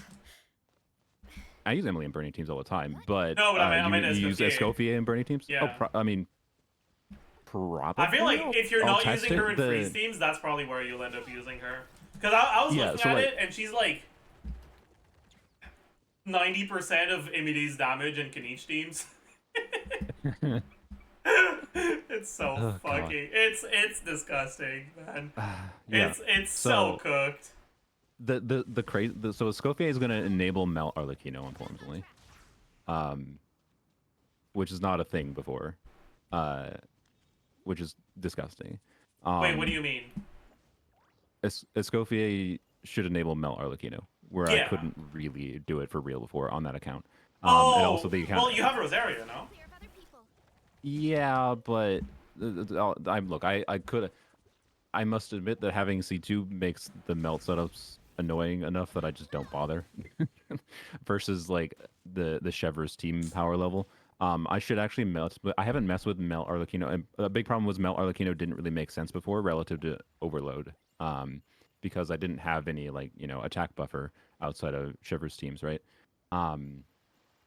So before Eon-Son, it definitely didn't make sense to do Melt. I actually haven't tried it again since Eon-Son, which it wasn't a thought I had. I should probably do that before Escoffier comes out to see how much difference there will be. But anyways, like the point being with polearms only, and also the fact I'm going to pull for her on my casual account that currently only has 3 limited 5-stars, and none of them are Farina or units that have direct obvious freeze team synergy, Escoffier team synergy. For her full utility, she still is going to make more sense for me to pull on that casual account because generic enough sustain unit plus good damage dealer, that's just more of a valuable pull than most other off-field damage dealers in the game. And that I think is the imbalance, wherein she covers too many bases and essentially invalidates reason to get a lot of characters or use a lot of characters, and she's going to create a likely problem of a lot of characters' best teams being like Farina Escoffier teams. I think the fact that like she knocks Shiloden out of a lot of carries teams. Yeah. Even when you don't fulfill her requirements is just not okay. Yeah. And like, yeah, Shiloden has her generic versatility, but then they made Escoffier pretty generically versatile too. So I just and like there's the new upcoming endgame mode that's rumored with 3 bosses or 3 teams that are required. and like that might be part of their intention with making this character so versatile. It's because we're gonna need more versatile characters for this mode, but also it's just like it's increasing the chance that people have like a minimum DPS threshold, which is gonna like I don't know, it's just gonna worsen. Like if you felt like you've noticed the problem in Abyss with the HP thresholds increasing or whatever, and And notably also more and this more chamber specific 2 is mechanics. kind of cooked, man. Yeah, I was doing I some viewer abyss yesterday on an account that like 3 abysses ago would have cleared with like no problem, and I couldn't get yeah. that last char on chamber 2, man. It's just it's too much. Yeah, it's ridiculous. I uh I hate the way obs. I honestly think the way obs are my most disliked thing, funnily enough, but um I don't know how if I hate them it's that much. I think they just punish like they force me to do weird rotations with certain teams that I bring to Abyss. Um like it's fine in the like making you like need to understand enemy mechanics kind of thing, and I don't know. I like them initially and then I've grown to hate them. I don't know. I Whereas like personally the I don't like the way up in this abyss, not because I don't like way up, just because there shouldn't be 3 fucking waves. Like you gotta remove yeah, one of that's the true. That's waves. true. It's just Yeah, it's especially just with too the much automaton in the HP. first half. Yeah, Yeah. like to me, it's not a problem of the enemy design of way up. It's just the balance of there's That's just too fair. much Yeah. HP in this chamber. Like this is the most HP we've ever had in an abyss chamber, Yeah. and you Yeah. can feel it. Oh yeah. But I don't mind way up when it's not the first enemy in the chamber. hmm First enemy way up fucking sucks though. Yeah. I don't. Well. Yeah. No. I agree. It's a whole mess of a conjunction of different things. But anyways, the game, as far as like power creep, because this is a power creep discussion. I Yeah. my perspective on power creep is heavily that power creep is not just a problem of character kits. It's a problem of what content do we have to play with the characters we want to play. Yeah. And we only have Abyss. Then there's theater, and like, but we can't like do anything with intentionality in theater. So like, Hmm. theaters Theater. embrace the RNG or don't have fun.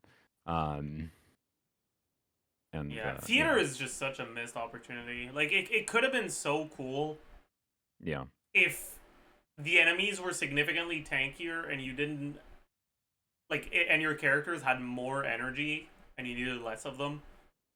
yeah. But the fact that you can't actually choose your characters based on the buffs you're getting, like you can't go for a specific build around a reaction because you're gonna run out of characters for that reaction after Mm. 3 or 4 chambers. It's just so sad. Like it makes it not feel like a roguelike. It's just a fucking like you're going to the supermarket and you're checking every Yep. item off. That's just That's it. that, that's a good metaphor. I usually have fun with it just by purposely like picking my first jank team I feel like using, and then if it's really bad, I just stick with it, to try to clear it, even if it doesn't make sense. Um, it has been interesting, by the way, how I've been able to every single time I've been able to challenge it on polearms only, I've been able to clear, including I didn't level enough characters to do it, but I had one that only had 6 characters available that I could have cleared visionary mode on polearms only. I would have had to abuse getting certain like refunds on vigor or whatever, but that, in my opinion, polearms only actually showcases the flaw with the game mode. Yeah. like even on a polearm only account, if you have enough characters to challenge it at all and limit yourself to only on fielding the polearm characters, because I still have to put the non polearms in the team, but I just don't switch to them, is what my rules are for it. I can still clear, and it's like an Yeah. interesting puzzle, but at the same time, it almost shouldn't, for how the game mode is designed to require all these characters to be built for it. It shouldn't be that possible to do. I feel like it just feels like a fundamentally flawed design. Anyways, we're getting off track. Hopefully, they add more content. We're bad for each other. We both yapped way too much. This is predictably a problem, but It's hopefully they fine. add more compelling content. I'm That's why optimistic. everyone's here. They're here to listen to the Yeah, yap. yeah. I am optimistic they add more content in the future. I don't know if I'm necessarily optimistic after theater they're going to Yeah. nail the actual balance. And I We'll really see. hope that the leak that the like new mode is gonna be starting at 0 energy was fake. I sure hope so. Because if I it's don't not understand that fake, decision. Yeah. I'm not even gonna bother going into it. Like, fuck no, I'm good, man. No, thank you. That would be a crazy decision. Like, how many that'd be an interesting conversation in itself. How many characters, like, in teams does that just kind of break using? It Or just depends on how arbitrarily much like, time you have. Like, if it's yeah, yeah, content that's designed around like, let's say it's balanced so you need 100k DPS to clear it. yeah, If it's a 1 million enemy, or sorry, if it's like a 10 million HP enemy that you have 100 seconds to clear, yeah, versus if it's 100 million HP and you have 1,000 seconds to clear. yeah. If it's the latter, then Um, starting with 0 energy doesn't matter as much. It's still going to be annoying, but it's not going to be that impactful balance-wise. yeah. Yeah, it all depends on the numbers for sure. So it's kind of pointless to argue the specifics of that right now, but it's worth being aware of as like it just depends. Um, I think you don't know anything about Deadly Assault, do you? In Zenless. No. So it if they're going to balance that like anything like they did in Deadly Assault, trying to I don't know like they have like buffs and whatever that go on that matter a lot, but basically you getting the max rewards, getting the Primo Gem rewards in Zenless is like not hard at all. Um, with three usable teams, and half the time you can get like literally one third of your points required to get the maximum rewards. For Primo Gems, you get a little bit of extra like more equivalent rewards. For 3-starring versus 2-starring, but 2-starring is max Primo Gems essentially. Yeah. And literally just interfacing with whatever gimmick they have with the boss mechanic. So for example, Zenless has a very like dodge parry focused combat system. Um, so if the boss gimmick, if you go read the text, it says you get points for doing dodging against this boss. Well, guess what? Do dodging, bozo, and you'll get like 1/3 of the points. And then that other like bit of points you need to do is probably equivalent to like maybe 10% of the boss's total HP technically. And it is possible to sometimes kill the boss, but extremely hard. Like only the strongest teams in the game at C0 investment can kill some bosses, and it's only when you're like using teams that are like very specifically good against that kind of Let's boss. see. I am stuck on the rock, really? Oh no! Oh no! I'm still stuck. All right. Well, this is where I live now. Where the fuck is... Oh. Oh! As soon as you came over, I got unstuck. Oh no! I'm stuck again. All right. Oh, thanks. I'm free. Anyways, so that was what I was trying to say with Deadly Assault. If Zenless is any indication, which to be clear, they're different teams, and I've seen very, very different development philosophies with these two teams, following Zenless, and it gives me some optimism if they purposely copy some of the structure of Zenless's Deadly Assault, because it has been very enjoyable. Like I was skeptical of it when they added it in Zenless because it was introducing like, oh, now we need more teams. This is just a game mode that's making its pull for more characters, right? And instead, it kind of became the game's best game mode. Yeah. And replaced the Abyss equivalent for what people tend to care about the most. But anyways, and it has helped You're the getting game my for having hopes more up for nuance. something that's going to end up being a disappointment, I know. and I'm I don't sorry. like I'm that. sorry, man. Oh boy. So, anyways, Escoffier. So we're on the same page that she is a relatively imbalanced character. Yeah. I have a couple ideas for what I think we could do for rebalancing her. One of the specific conversations we could have that I figured would make sense is if you want to do some calcs. I think we can start with the simple conversation of like, should she just get multiplier nerfs or not? I don't know, cause like right now she is a good generic character and a Mhm. broken freeze like archetype specific support. Yeah. And I guess you first need to ask yourself, do you want to nerf her in freeze? Do you want to nerf her in general? Do you want to nerf her everywhere? Do you just want to force her to only be used in freeze? Like if you want to reduce her power, you'd want to do it with a specific goal in mind. And I Yeah. don't know which way would be the best way. That's been my problem too in trying to think about this problem. In like how I've said to my chat how I wanted to see a kit rework, but I gave like different ideas for what the kit rework could look like, but I didn't know exactly what it could be. In my mind, I think her damage potential and like ability to, I don't know, uplift cryo hydro teams and make that an archetype is kind of cool. So I don't want to completely break that, right? Okay, By okay. You having want to them know? all You want to know that. the real talk take on Oh, boy. Escoffier? Okay. If they want to make a freeze specific support, instead of just being another fucking boring ass, ooh, you get to have more stats and deal more damage if you have only freeze on your team, make it so that it works more similar to Nilo, where it actually changes the way the reaction works. Sure. Yeah, I agree with that. Yep. I don't know if you were here when I was talking about this, but I proposed doing something like when when she's on your team, your freeze reaction is replaced with chill, and Okay. chilled enemies are slowed down as if they had a cryo aura on them, but they're not frozen. Yep. Yep. But when you hit chilled enemies with a blunt attack, it triggers shatter, and it does not remove the okay. chill aura. Nice. Okay.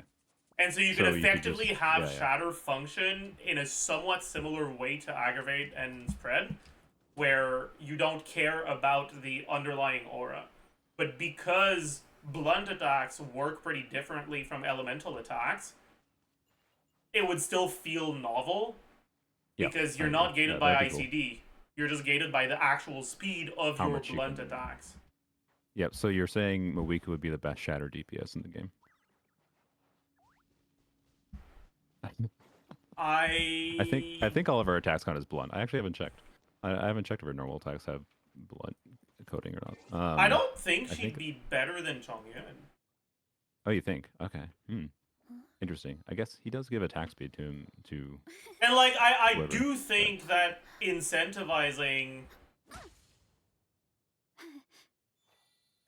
Okay, no. It's How just do so I? much- Would that be a buff to Eula? Someone in my chat. I mean, it could be because shatter is physical Yeah, damage yeah. and like I gives know, physical yeah. shred and benefits from physical shred. Mm-hmm.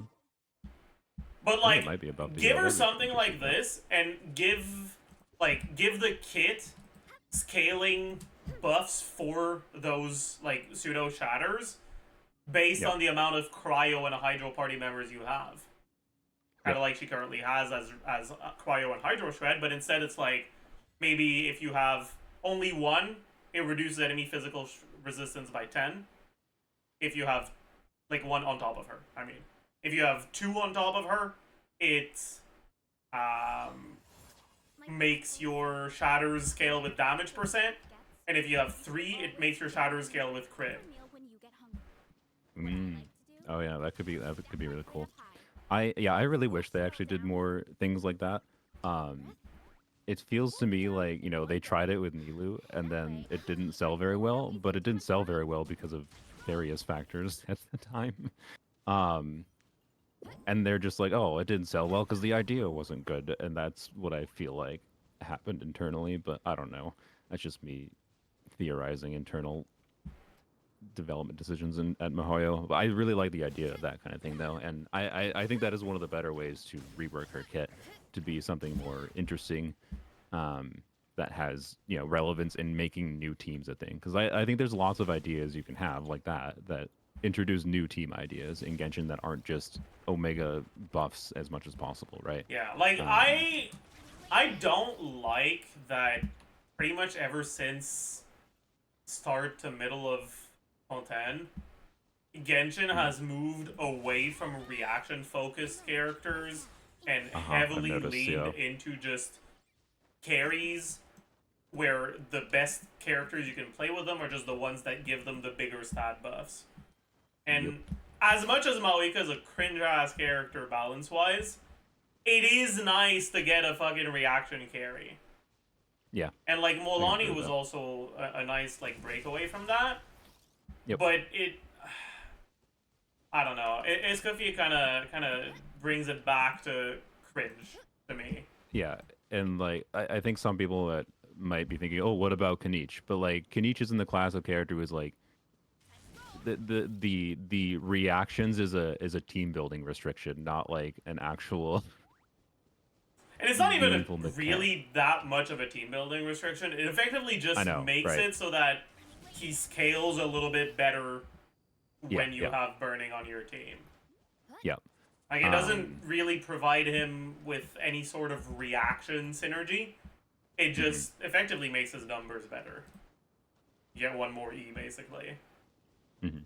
Two if you're really good. Uh, yeah, and there's all kinds of nuance, yeah, with different characters. Yeah, Mulan has her own problem. Hmm. I don't know, but yeah, at a design level, I think it's super cool that they made Mulan with like the fact that they made a forward vaporized DPS. Yeah. Um, Like, I shit talk Milani all the time because she's really cringe to play, and she yeah, makes me angry whenever I play her. But I think yeah, that, like, kid design wise, she's one of the best characters that we've had in Natlan for sure. hmm hmm And I also think that balance wise, she's actually a balanced character. yeah, I agree. Um, One thing I was surprised by with Mulan is just how many like options you actually had, mostly thanks to the burning reaction existing, funnily enough, uh, for making her work at different investment levels, um, Yeah. which is I thought really good and representative good design. Outside of her clunkiness, particularly on release. But yeah. And then they released the best fidget toy character in the game, Varesa. Uh, Agreed. do you think Varesa's the is again off topic? Do you think Varesa's the best Natlan main DPS they released as far as overall? Okay, so I think she's the best one they released as far as overall enjoyment level on all facets of the game, including Oh, execution. agreed. Is In my terms vibe. of fun, and it's not just that Yeah, one. Veresa's the most fun character in Genshin for me. yeah. Oh, in Genshin. Wow, I didn't know you liked her that much. Wow. Okay. Yeah. I like her, but I didn't. I haven't liked her that much. That's interesting. What what specifically like summarize so like without being too too distracted maybe, but I don't know. I really like how her, like, gameplay loop is fairly straightforward, but Mhm. you're presented with a lot of decisions. Pretty much Sure. after Okay. every plunge, you have the option to swap out to do something, and very often it is worth swapping out to do something. Yeah, yeah, And that's the true. flexibility and rotations, with the fact that, like, I her mean, default rotations kind of end up having like 1 or 2 seconds of free mhm. time where if you like swap out, you have to wait for your buffs. It gives you a bit of flexibility of, like, sometimes you want to do Yeah. charge attacks, but sometimes you can't because the enemies are about to hit you and her charge attack is ass. But it just feels a lot more dynamic. It doesn't feel like Yeah. you're adhering to strict rotations nearly Yeah. as Yeah. much as other characters, and I like that. Yeah, I like that a lot too. I think that is something they're lacking in a weirdly high number of units because they did that very early on in a couple characters, well, mostly Noel, I think. But Yeah, yeah, more Noel, characters that can. Sang. Yeah, yeah. More characters that can Arlecchino technically can too. It's one of the things I love about Arlecchino Yeah. is she is free to do those kinds of things, even though she tends to be better in her strict rotation teams. Um, yeah, I wish they would do more quick swappy units. If they want to make me happy about Skirk, regardless of her overall balance necessarily, make her quick swappy. let me swap off of her. We'll see though. Um, and keep her uptime on whatever her ability is. It's also, I mean, it's more important than just like it has to be quick swappy and you're not super punished with uptime because if there's a timer going down that lasts 12 seconds, you swap off for 3 seconds, well, you lose 25% of your uptime. Or something like Yeah. Varesa that's not as much of a problem because of her whole skill usage thing. Um, anyways, so yeah, I think we're both on the same page that just a multipliers change is not necessarily what a Scofier needs. It would be some kind of kit rework, or other If outside you're gonna change. change any numbers on her kit, I would rather see nerfs to the shred than nerfs to the damage. Sure, yeah, I would be fine with that. She'd be mostly the same character with a little bit of change shred. Would you rebalance the shred at all to be higher at the because there's some people that think like she gives too little shred. if you remove like a unit kind of thing, like losing 40% for removing one hydrocry was too I much. think you could, but the problem with that is that she's already kind of too good Yeah. in teams that are not freeze teams. Yeah. I wouldn't. Yeah, I agree. I wouldn't. But I wouldn't. guess if you got like 3 units instead of 4, you're kind of still forced into freeze teams, so it wouldn't be. Well, not even. Actually, that's not even true. You'd do like Hu Tao with that. You'd do. Yep.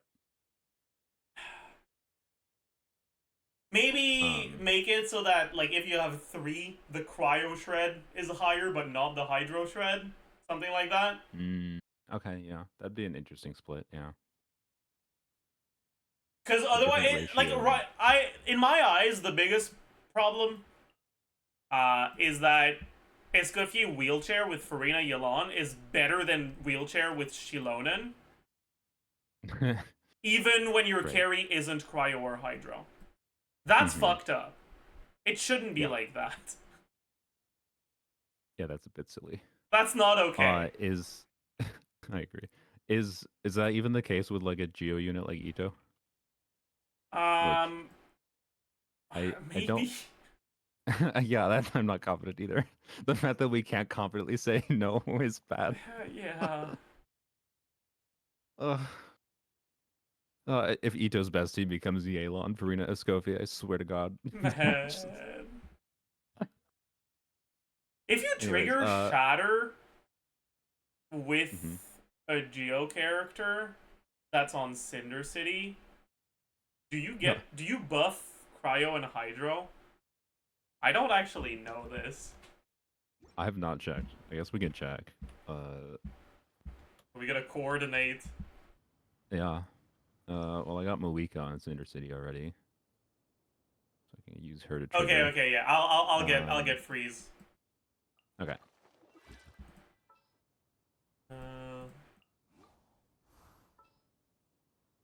Oh, I just remembered. I did calcs yesterday for how this is on specifically on my account. Don't expect this to be the same results for everyone. I think I was calcing with C1 Sit Lolly. So like take 25% off these numbers, I think. But crit Kokomi, I can get like 40k normal attacks in a Escoffier team. Alright, come to Lua Pool and the Ruin Guard there. Okay.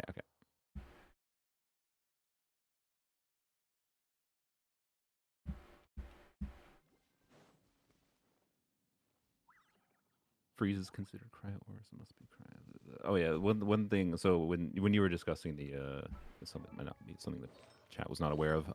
You were discussing like the Escoffier rework of causing chill.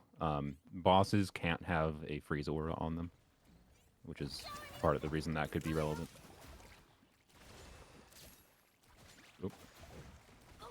Nice. Okay. I see nothing. Yeah. Yep. Triggered nothing. Sad. That's fucked up. Yep. That's so tragic. Yep.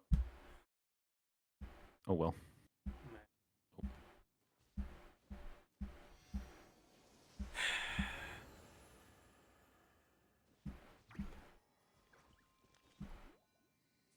Dreams have been shattered.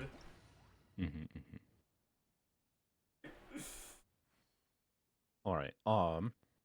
So, one rework idea I had, which I think is, shows my Emily bias. Oops. But I think a simple rework that could help with her balance. This would not change her freeze teams at all functionally. Her main Escoffier teams. Yeah. But add an Emily conditionality, like where freeze has to, for her to keep up her full multipliers, freeze has to be happening every so often. So that way, if you throw her into teams that aren't triggering freeze with some regularity, she's doing less damage. But are there any teams where she's not triggering freeze? I mean, in an Arlecchino team, I don't know. Yeah, like the melt teams, sure. Yeah. Yeah. I think it's a bit weird how compelling she could be as a melt enabler with her overall strength in other contexts, right? Yeah, that's fair.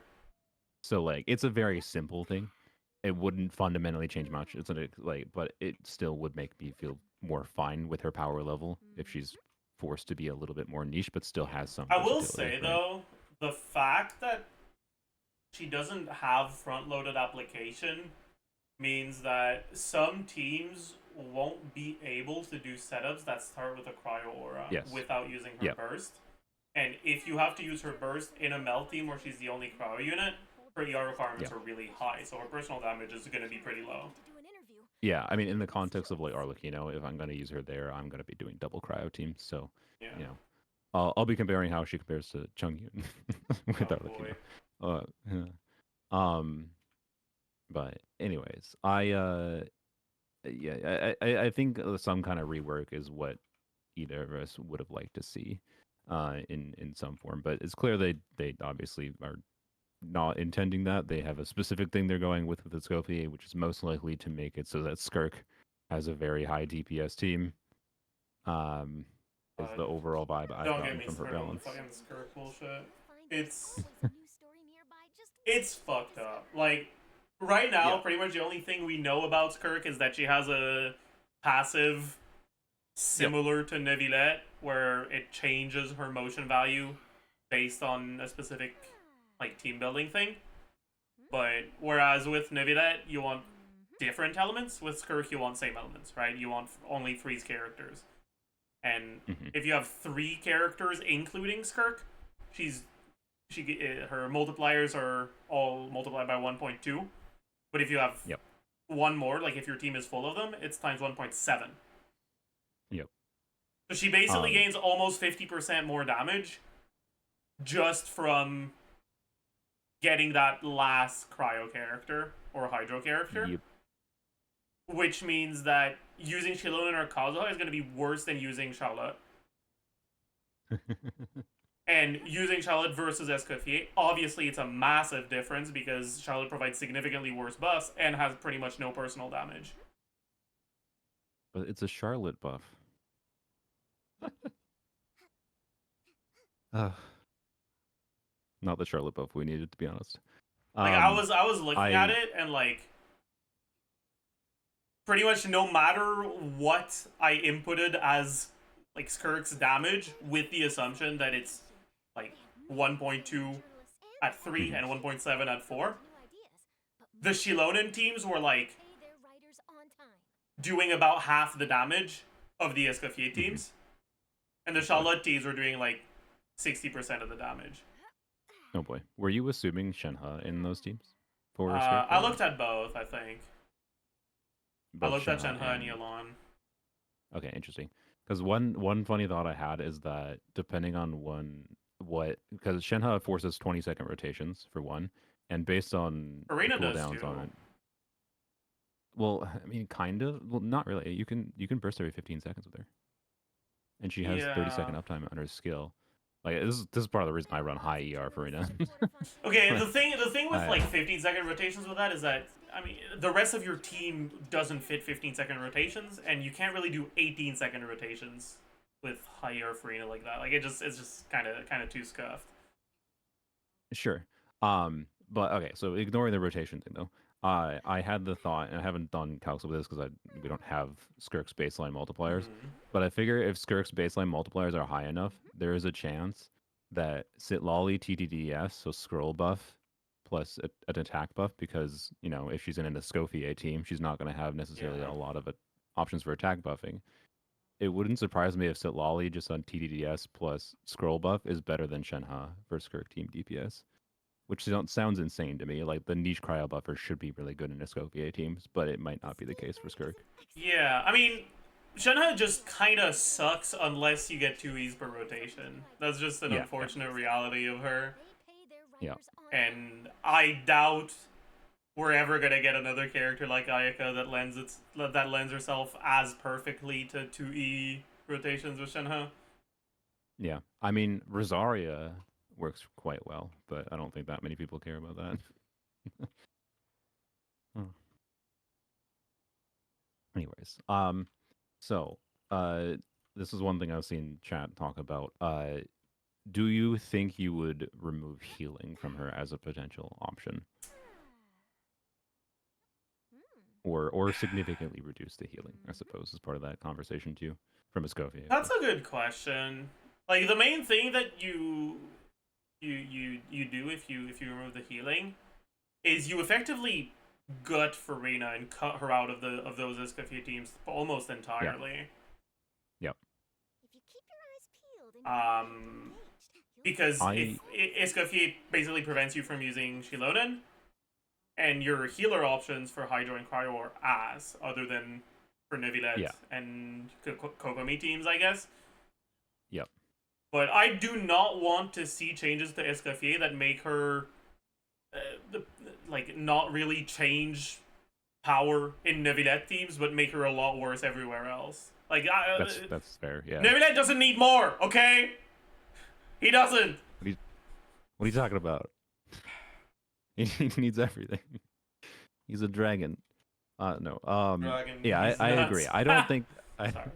I don't think changing her healing fundamentally changes that much. Like, I think her having healing is a problem of they've not done a good job with releasing compelling Hydra units, over time, and they wanted to have this character have her primary intended niche of We're looking Hydro forward Cryo to teams. Dahlia. That's So yeah, I know, right? Oh boy.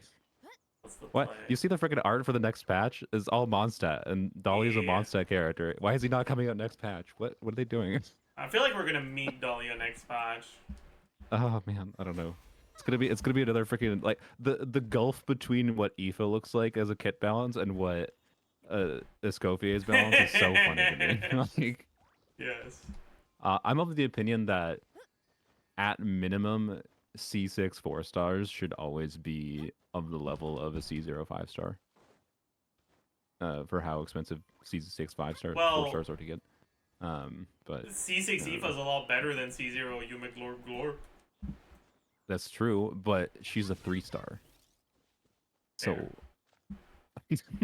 Fair. man, I was gonna make a video on her about like, yeah, this character's bad, but here's ways you can still enjoy her if you like her. But like, You can't. I couldn't figure out a way to like use her where she uniquely felt like she was doing something better than other characters were doing, and I felt like making the video was just lying to people if I was trying to be overly positive about the character. So I just chose to not. I Yeah. was just like, ah, what a character. Anyways, so yeah, as far as the healing goes, I think yeah, it's a Farina problem. Farina exists, and they decided to make Escoffier the niche she was in, and Farina therefore necessitates her having healing. Otherwise, her team options would be pretty limited. I do think there's something that could have been reworked, but I don't know exactly what it would look like. Because I think one problem with her is the fact that on polearms only, I don't really think I have that compelling of a reason to use Candace with my other cryo units, right? I could do Rosaria, Escoffier, Candace, and Shenhe, of course, on a polearm only account. But like that's just going to be worse than using Xiangling instead of Candace, right? Like substantially so. I haven't done the calcs on that, so I guess I'm not 100% sure, but I'm quite confident that it's the case. And like, not that it's not fun to use Candace, but I want an actual reason to use Candace, right? That doesn't require getting C1 Escoffier. So Sorry, someone I in my don't know, man. chat said something that's really funny. Escoffier is balanced because nobody has TOM Farina. I'm actually gonna moving her to have you checked calc-wise? Like I'm like 95% confident TUM Farina is almost always better in Escoffier teams. Yeah, I mean, pretty much the Yeah. only team where it's not really better is Is Neuvillette. yeah. Yeah, that's so I'm trying to farm when I've done testing before, I was surprised because my tenacity build for my Farina currently is not up to par of my golden trope build.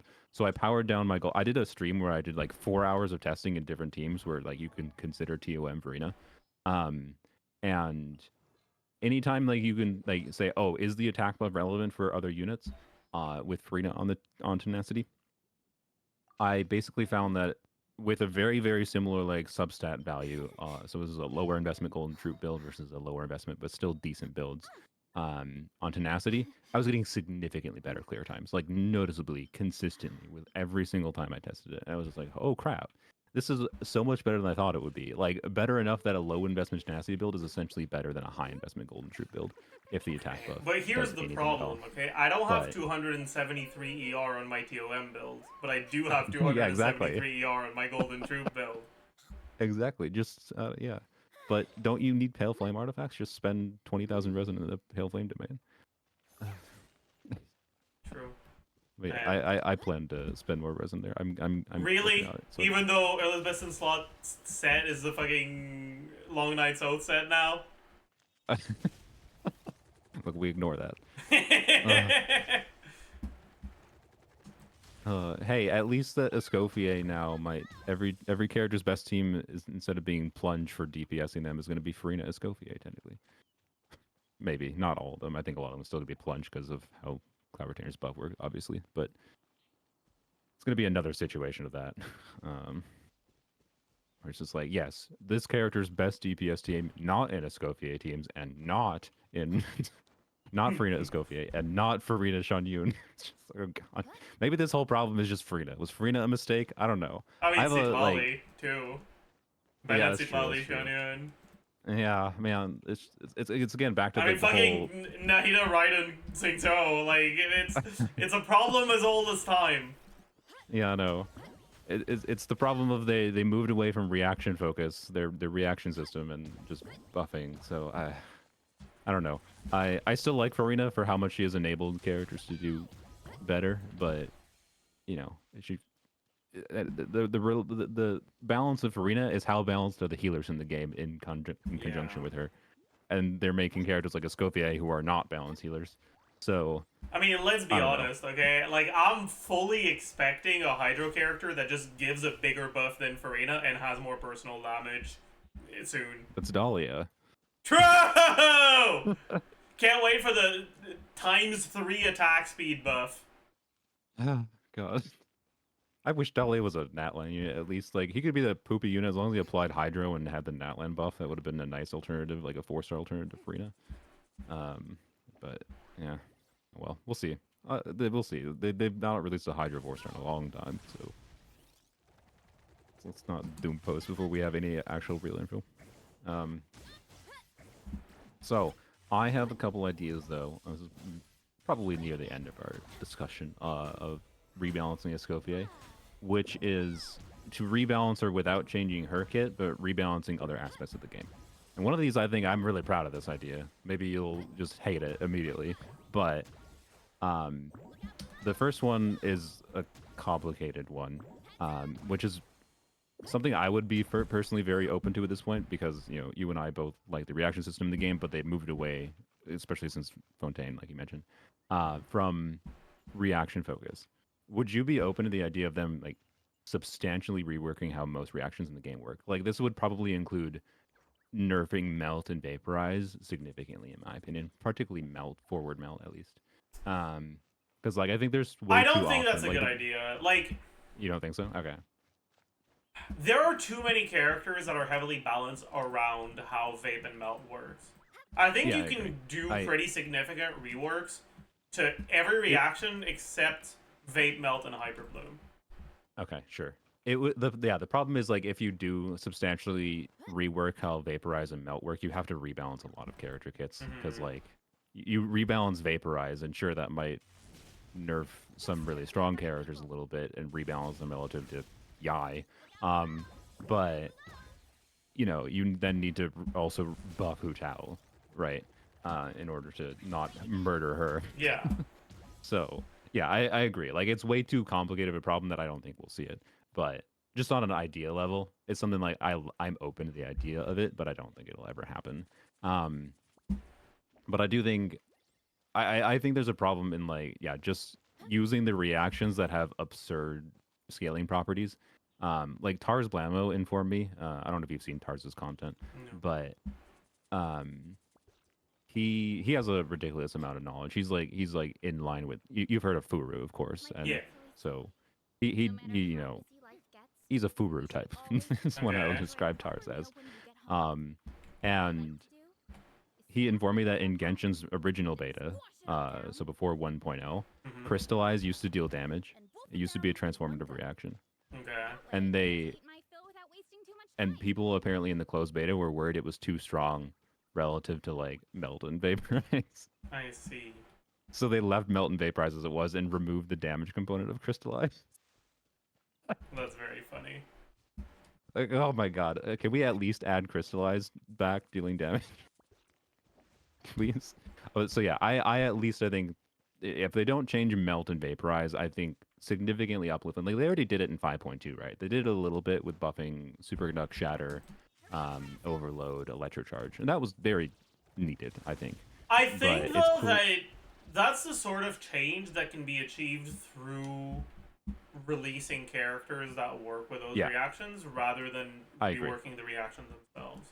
Yeah, like you were talking about with a rework of like what Escopia's kit could have been for incentivizing using shatter in a new and interesting way. Yeah. Yeah, I mean, there's that, but you could also just have a character that doesn't explicitly change a reaction, but that just synergizes well with it. Like, we still Sure, don't yeah, that's have fair. a character that actually works well for Hyperbloom.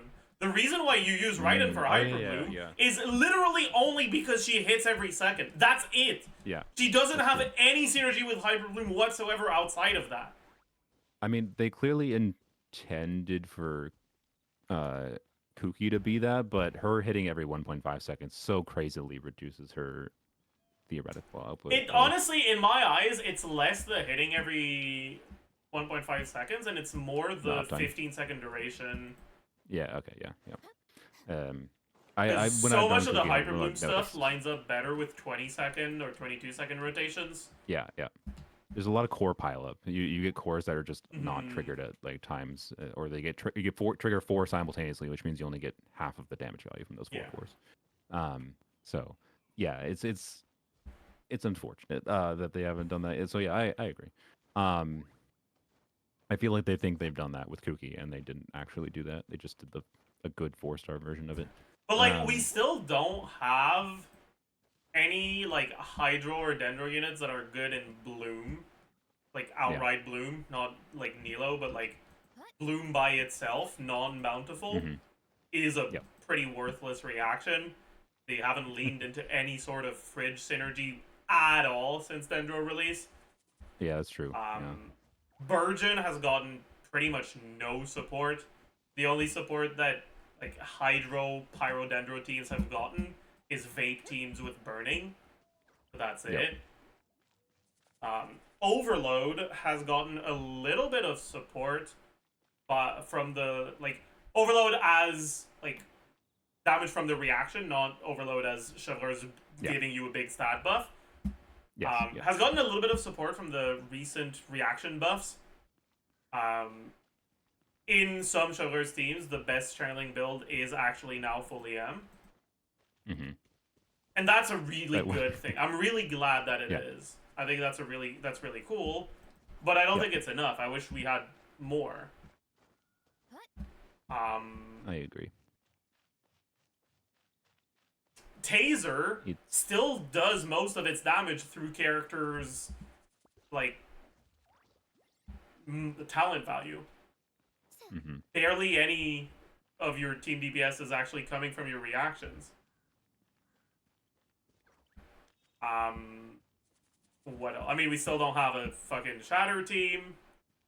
Nope, we don't have. I mean, we do have burning, which is interesting. Like I think Emily was actually really well designed in that regard. But I don't even know if I agree with that because it's not even really? burning. Okay. It's just I originally agreed, to be clear, like that I wasn't satisfied with Emily properly incentivizing burning, but I found enough things to like utilize the Pyro Aura for something else that still work, and also utilize her being a Dendro unit and keeping up whatever Dendro things that.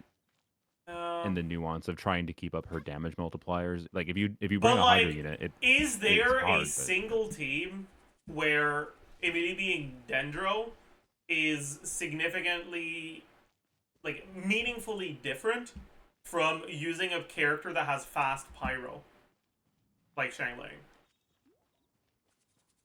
I mean, if I want aggravates and Clorind or Sino. Yeah, I guess. I guess there's burning load, sure. Yeah.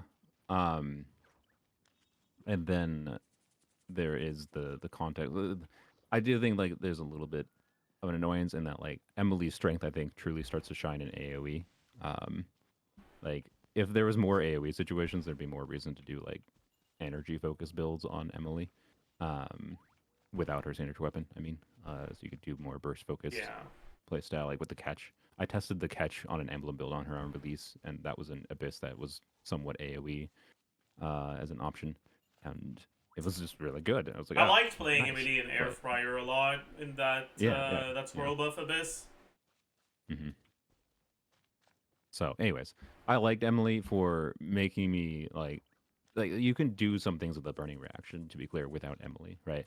Emily just made me appreciate the burning reaction more, and adding Emily's off-field damage in conjunction with trying to do something with the burning reaction has been not that hard, but you know, she's a unit that if you didn't invest into her meaningfully, also isn't necessarily as valuable. So you know, I'm not saying she's a perfectly designed unit or anything.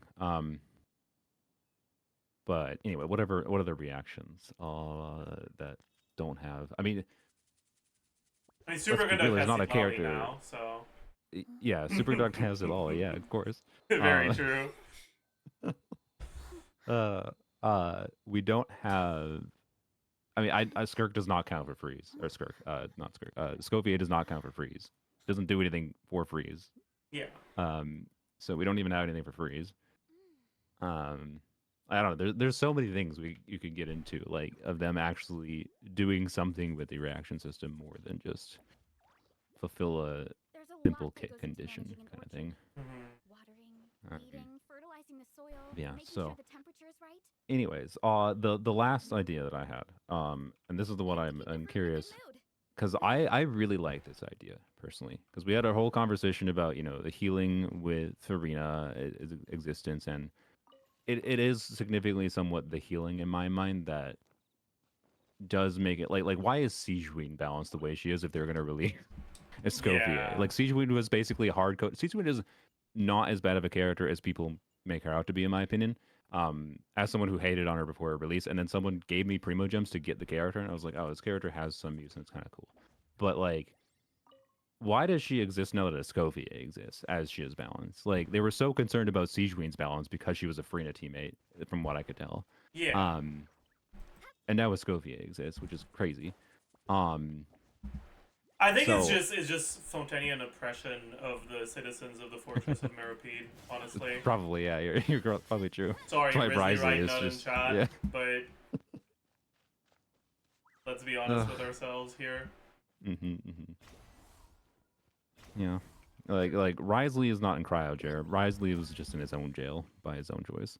No, but I think this is an interesting idea, but I haven't like explored it on like a calculation level or anything. Yeah. Prototype Amber for all weapons, like as craftables. Every single weapon type gets a prototype Amber, and like the substat on the weapon would maybe vary by weapon type, but like I think polearm should get an attack percent substat with the prototype Amber passive. What do you like I of that don't idea? think that's a good idea. I don't think Proto Ember. Okay. I don't think providing as much value as you get from Proto Ember should be something that you can do without having to sacrifice meaningful personal damage on those supports or those. Okay, sure. Like I don't think it should have an attack substat. I'd be fine with it having Okay, maybe an okay. ER substat, Okay. but Yeah. I think attack substat is So yeah, I think there's nuance. Yeah, what the subsets would be. The reason I suggested like an attack subset on the polearm is because of the fact that there's no freaking craftable polearm that has an attack subset, which I think is a dumb problem. Yeah, When but I they're think releasing units like it's like you gotta look at it and you gotta compare it to like Torch, for example.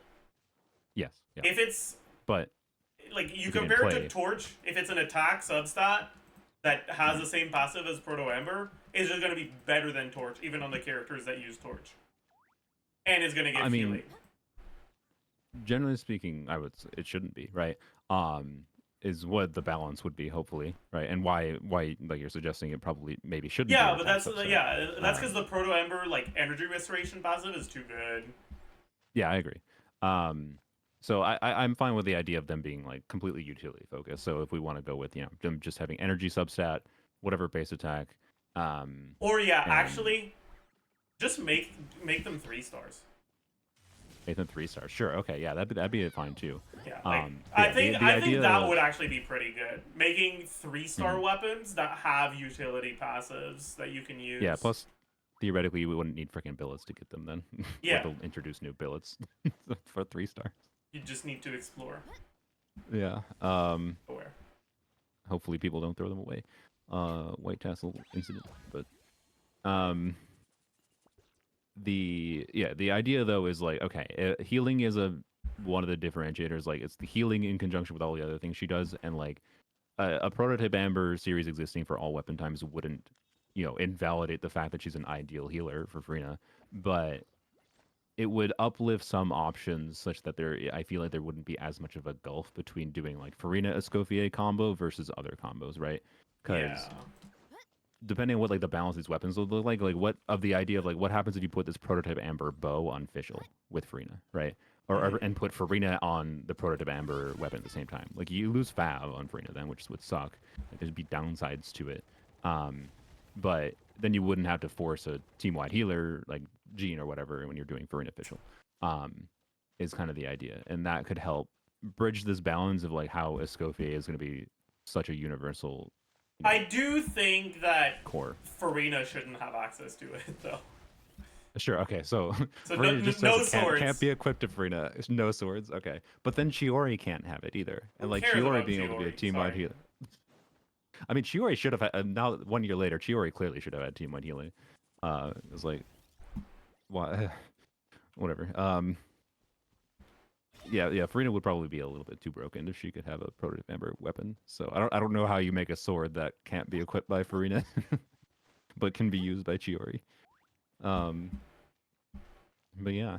So I don't know. I like that as an idea for an outside thing to do that just adds something to the game that uplifts characters without really uplifting Escoffier at all, is kind of the idea in Yeah. some form.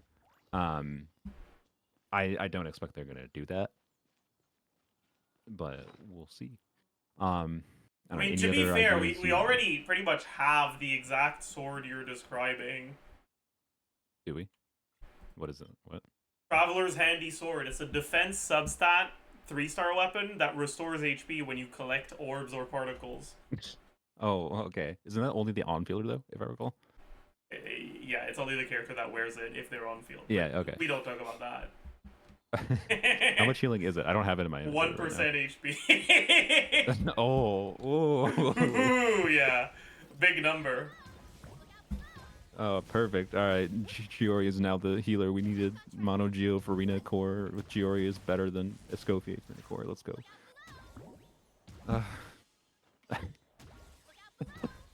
Well, all right. Closing. Do you want to summarize any closing thoughts on I how don't to have any rebalance thoughts. My head is Escoffier? completely empty. Okay. Head empty. You have no sleep. Yeah.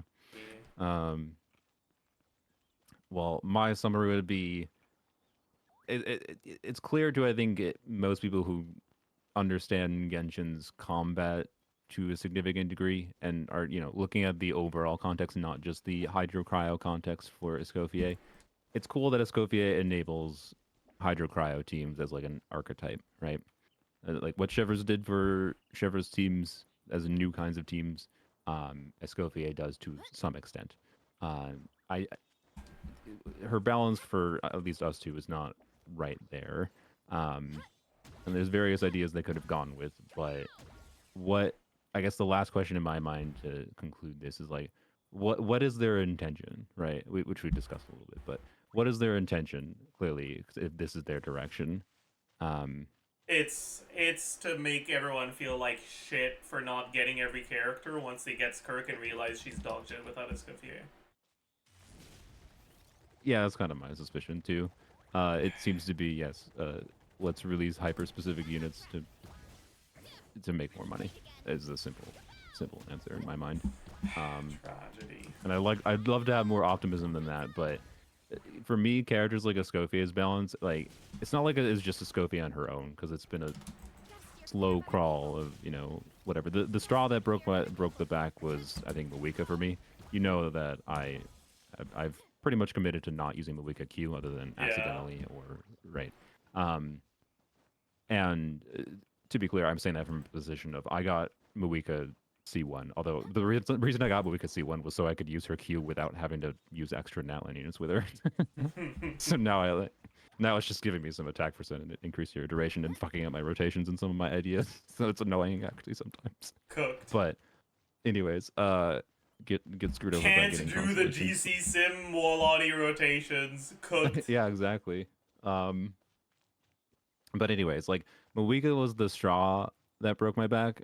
As far as like character 5-star kit balance, not like the only problem because like Mawika is a problem of Sitlali was released, yada yada, and like Natlan design direction also indicated this direction too.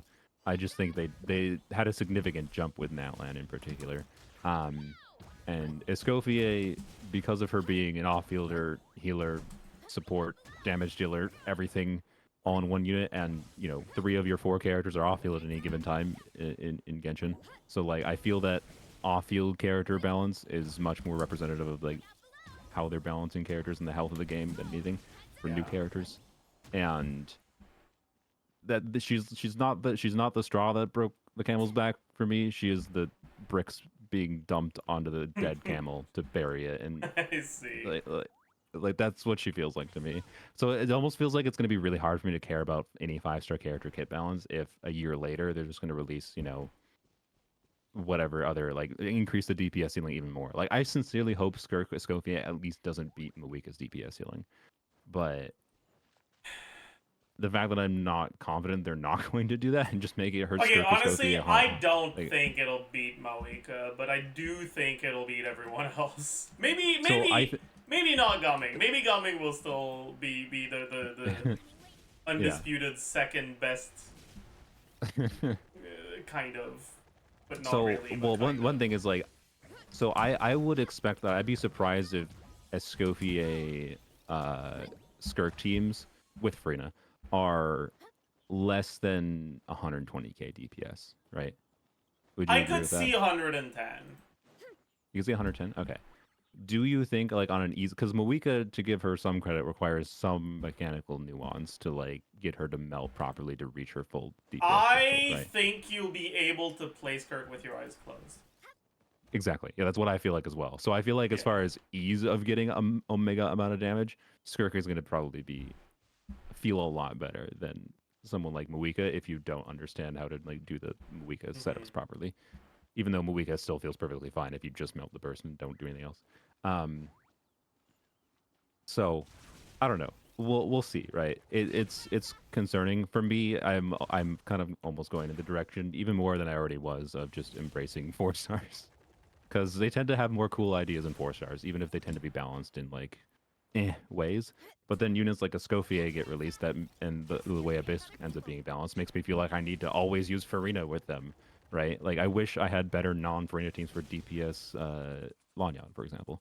And I do, like I can do Bennett, Eon Sun, You can do Mawika. Forazon. Yeah, I can do Mawika, go figure. But Big. like it doesn't feel quite the same. And like Eon's on instead of Farina gets similar Lanyan damage as Farina does, but then I'm losing the Farina damage component, right? So it just like, I don't know. Against the Tulpa, it's perfectly fine. Tulpa Hydra immune. But anyways. The overreaction to Escoffier is pretty silly. So I just read my chat. I've been mostly ignoring my chat because yapping. But I don't know. Like, I don't think it's an overreaction. Like, I don't know. The point of this whole discussion, like, for you, Jason, was that there's nuance to this. Like, me and Zajef were on the same page that we like what Escoffier does for enabling some new teams, right? We're not overreacting, I think, and saying like, no, it's terrible that Ayaka has a 100k DPS team. I don't think we care. I don't think that's a bad thing. It's just could she have been more beneficial on a mechanics level to make new teams and uplift Ayaka to a much more usable level without also being I mean, it's not just concerningly about Ayaka. It's imbalanced. also that like Escoffier being as fucking powerful as she is effectively means that any freeze character released in the next 3 years is gonna Mhm. be significantly worse if you don't own Escoffier, which Yeah, is yeah, really sad. yeah. Which is kind of what's happened with Chevrolet's teams, right? As an example, But with Shivers is a Electro 4-star, and while units. her C6 is Yes, good, yes, the teams still very much function without that C6. yeah, exactly. Yep. Um, so and they're rerunning Shivers relatively often now. It seems like, which thank God, because it Yeah. seemed like for a while they might lock her to Ryan Banner. Um, Yeah, it, I'm it'll be glad they actually, didn't. Man, I got so yeah, yeah. fucking lucky with that Varesa banner, man. What happened exactly with your Versa Banner? I went from like C2 to C6 Chevalers and I got C6 Yansan. Nice. With the, I think you have C1 Versa, right? Yeah. So yeah, not too bad, not too bad. I got 3 5 stars in going for C6 Eonson, but it took me 150 pulls to get C6 Eonson, which was very lucky for me too. Yeah, that's Um, around the same amount as me. mhm. But I But do you only know how got many? one gumming, and I was already C6, so that was pretty pog. Uh, yeah, that's some fortuitous luck for 4 stars in both of our parts. My Lanyon C1 and C2 Lanyon took 200 pulls for me.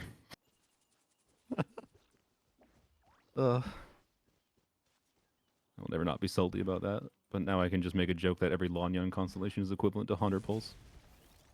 Um, I mean, listen, okay. As much as like I got lucky on this banner, I it's been like 3 years at this point, but I will never get over that fucking Kokomi banner. what Kokomi banner? The Kokomi banner that had Rosaria, Beto, and Singto. And I went Okay. on that banner hoping for Singto, Beto, and cons on them. Hmm. And it took me over 100 pulls to get anything other than Rosaria. I got C8 Rosaria before Yeah. I saw Singto or Beto. Nice. That's wonderful. It really frustrates me that they haven't implemented anything to change the 4 star acquisition system. And it's clear to me it's because the vast majority of players don't care. They're way too focused on 5 stars, right? Is my overall vibe. But I've said ongoing. I made a video about this a long time ago, but well, over like a year and a half ago at this point, which was the worst aspect of playing Genshin long term is trying to acquire 4 stars, in my opinion. Um, it's kind of since abated a little bit, mostly because I've played for long enough that it's not as hard to justify wasting resources when you played for a long time on 4 stars. Mm-hmm. But it still feels bad. It feels bad. Yeah. I had 2 guarantees in a row, and like I initially didn't care that much about Theresa. But I'm glad I got her anyways. So that was like a nice upside. Um, but like I ended up with 2 copies of Cloud Retainer because I was gonna go with the idea. Like there was a possibility of me if I got unlucky with getting Eon Sun copies, I was considering going all in on Shunyun Banner to illustrate like the possibility that with 2 guarantees in a row like I had, I could have gotten C6 Cloud Retainer before C6 Eon Sun. Just getting slightly lucky with Cloud Retainer, like not abnormally crazily lucky, but slightly lucky with Cloud Retainer and slightly unlucky with Eon Sun. The fact that that can happen, that I could get 5 constellations on a 5 star before possibly getting the 4 star at C6 is insane. That didn't happen, thankfully.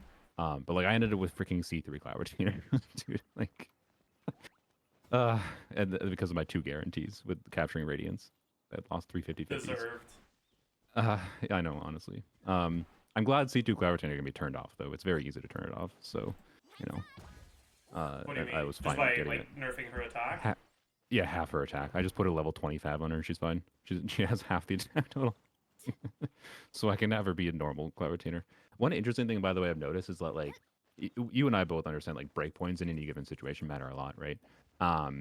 Whether or not you kill enemies in less numbers of hits is actually what results in lower clear times, regardless of Mm-hmm. like whether or not you see a bigger number.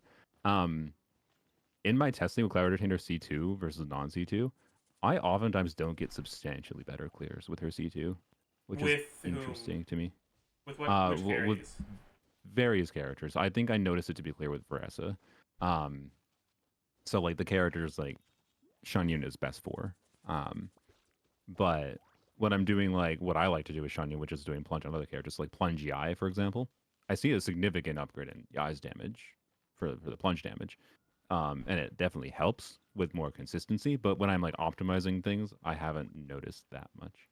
The Yeah, uplift. because most So, of your damage yeah. isn't coming from plunges in those teams. I mean, it's probably about half damage from plunging. I think. Yeah. Um, But the like a team that I'm lot, playing with the eye. you notice the difference the most in like the reaction teams. Yeah, yeah, I agree.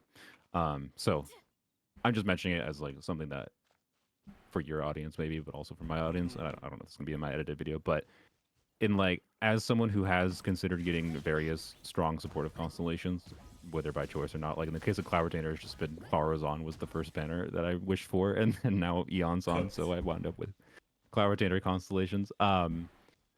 And it just hasn't when I've actually been able to like properly test things. It hasn't necessarily made that much of a difference, which is illustrative of like you probably shouldn't go for constellations, especially if they're going to be power creeping at the rate that they have been. Like, what's the point of getting constellations if they're just going to be releasing way more powerful units in the future? Like, I don't know. This is one thing I yapped about with like C2. We're going to a domain. How exciting! Yeah. Um, C2 Shilonen, right? Like, I got C2 Shilonen because I like the shenanigans with the Electro buff, which is you shouldn't get C2 Shilonen. I want to emphasize this for the Electro buff Yeah. alone. Um, it's just like a fun shenanigan like team utility thing, but it was definitely not worth it. Um,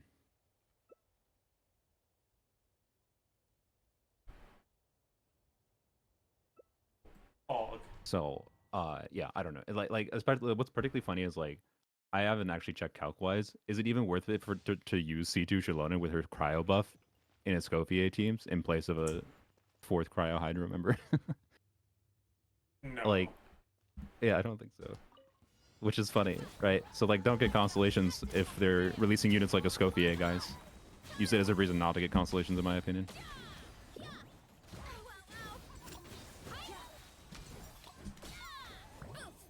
Are you targeting a very good Varesa build because of how much you like Varesa now?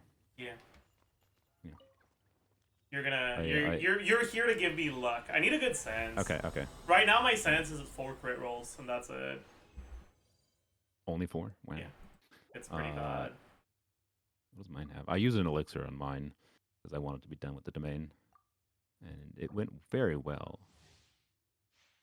I think it has like 3 crit rolls. How many? 3. So yours is better. Wow. It can't have 3 if you use the Wait, can't have elixir 3. on it. Oh yeah, you're correct. No, it has 4. Sorry. Yeah, so mine is equivalent to yours with an Wow. elixir, and Funny. but extra EM rolls, 2 EM rolls though, Big. which is technically useless. Big. Though get those chunky overloads.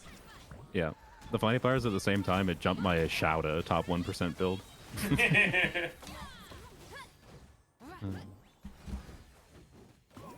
Oh fuck. What happened? You're invisible. I got interrupted. Oh. Need to wait Why the hell do I 43 have this on? seconds. I guess it's fine.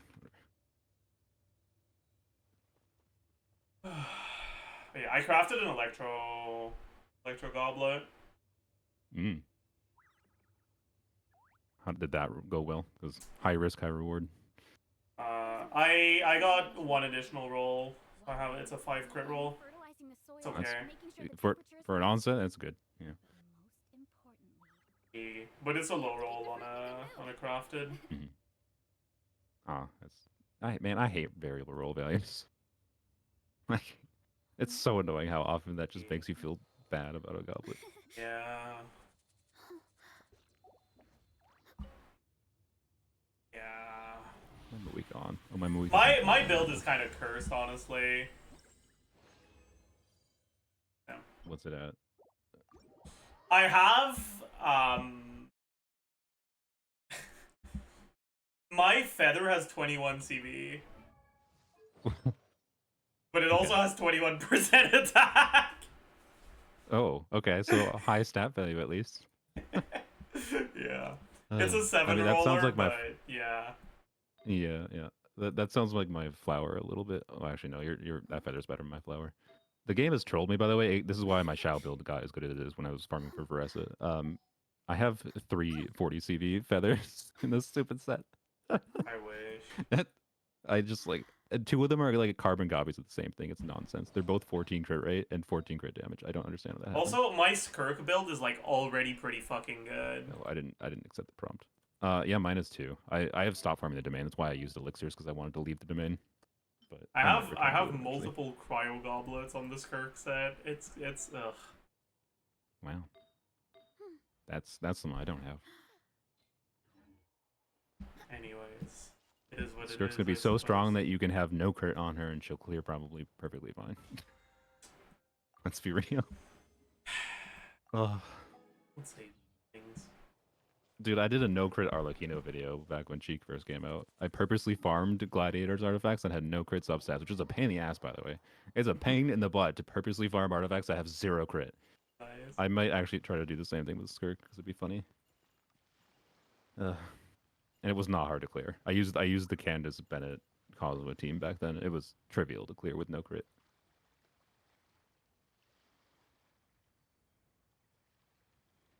That makes sense. Anyways, sorry, I'm kind of dying.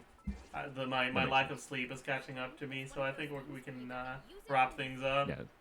Yeah. I mean, I already wrapped things up, but we were just yapping about whatever at that point.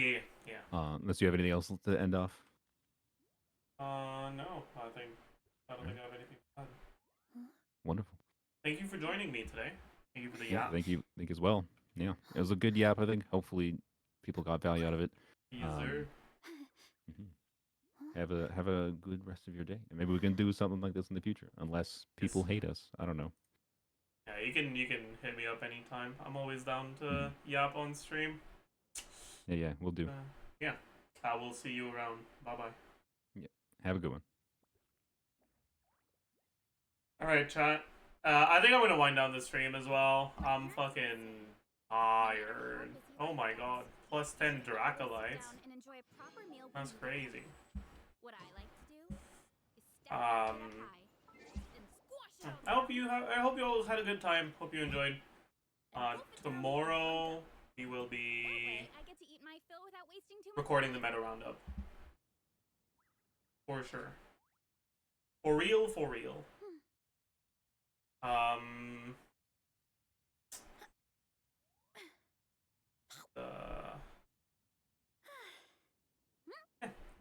We're gonna stop here for today. I don't really feel like raiding anyone, so I will see you guys tomorrow.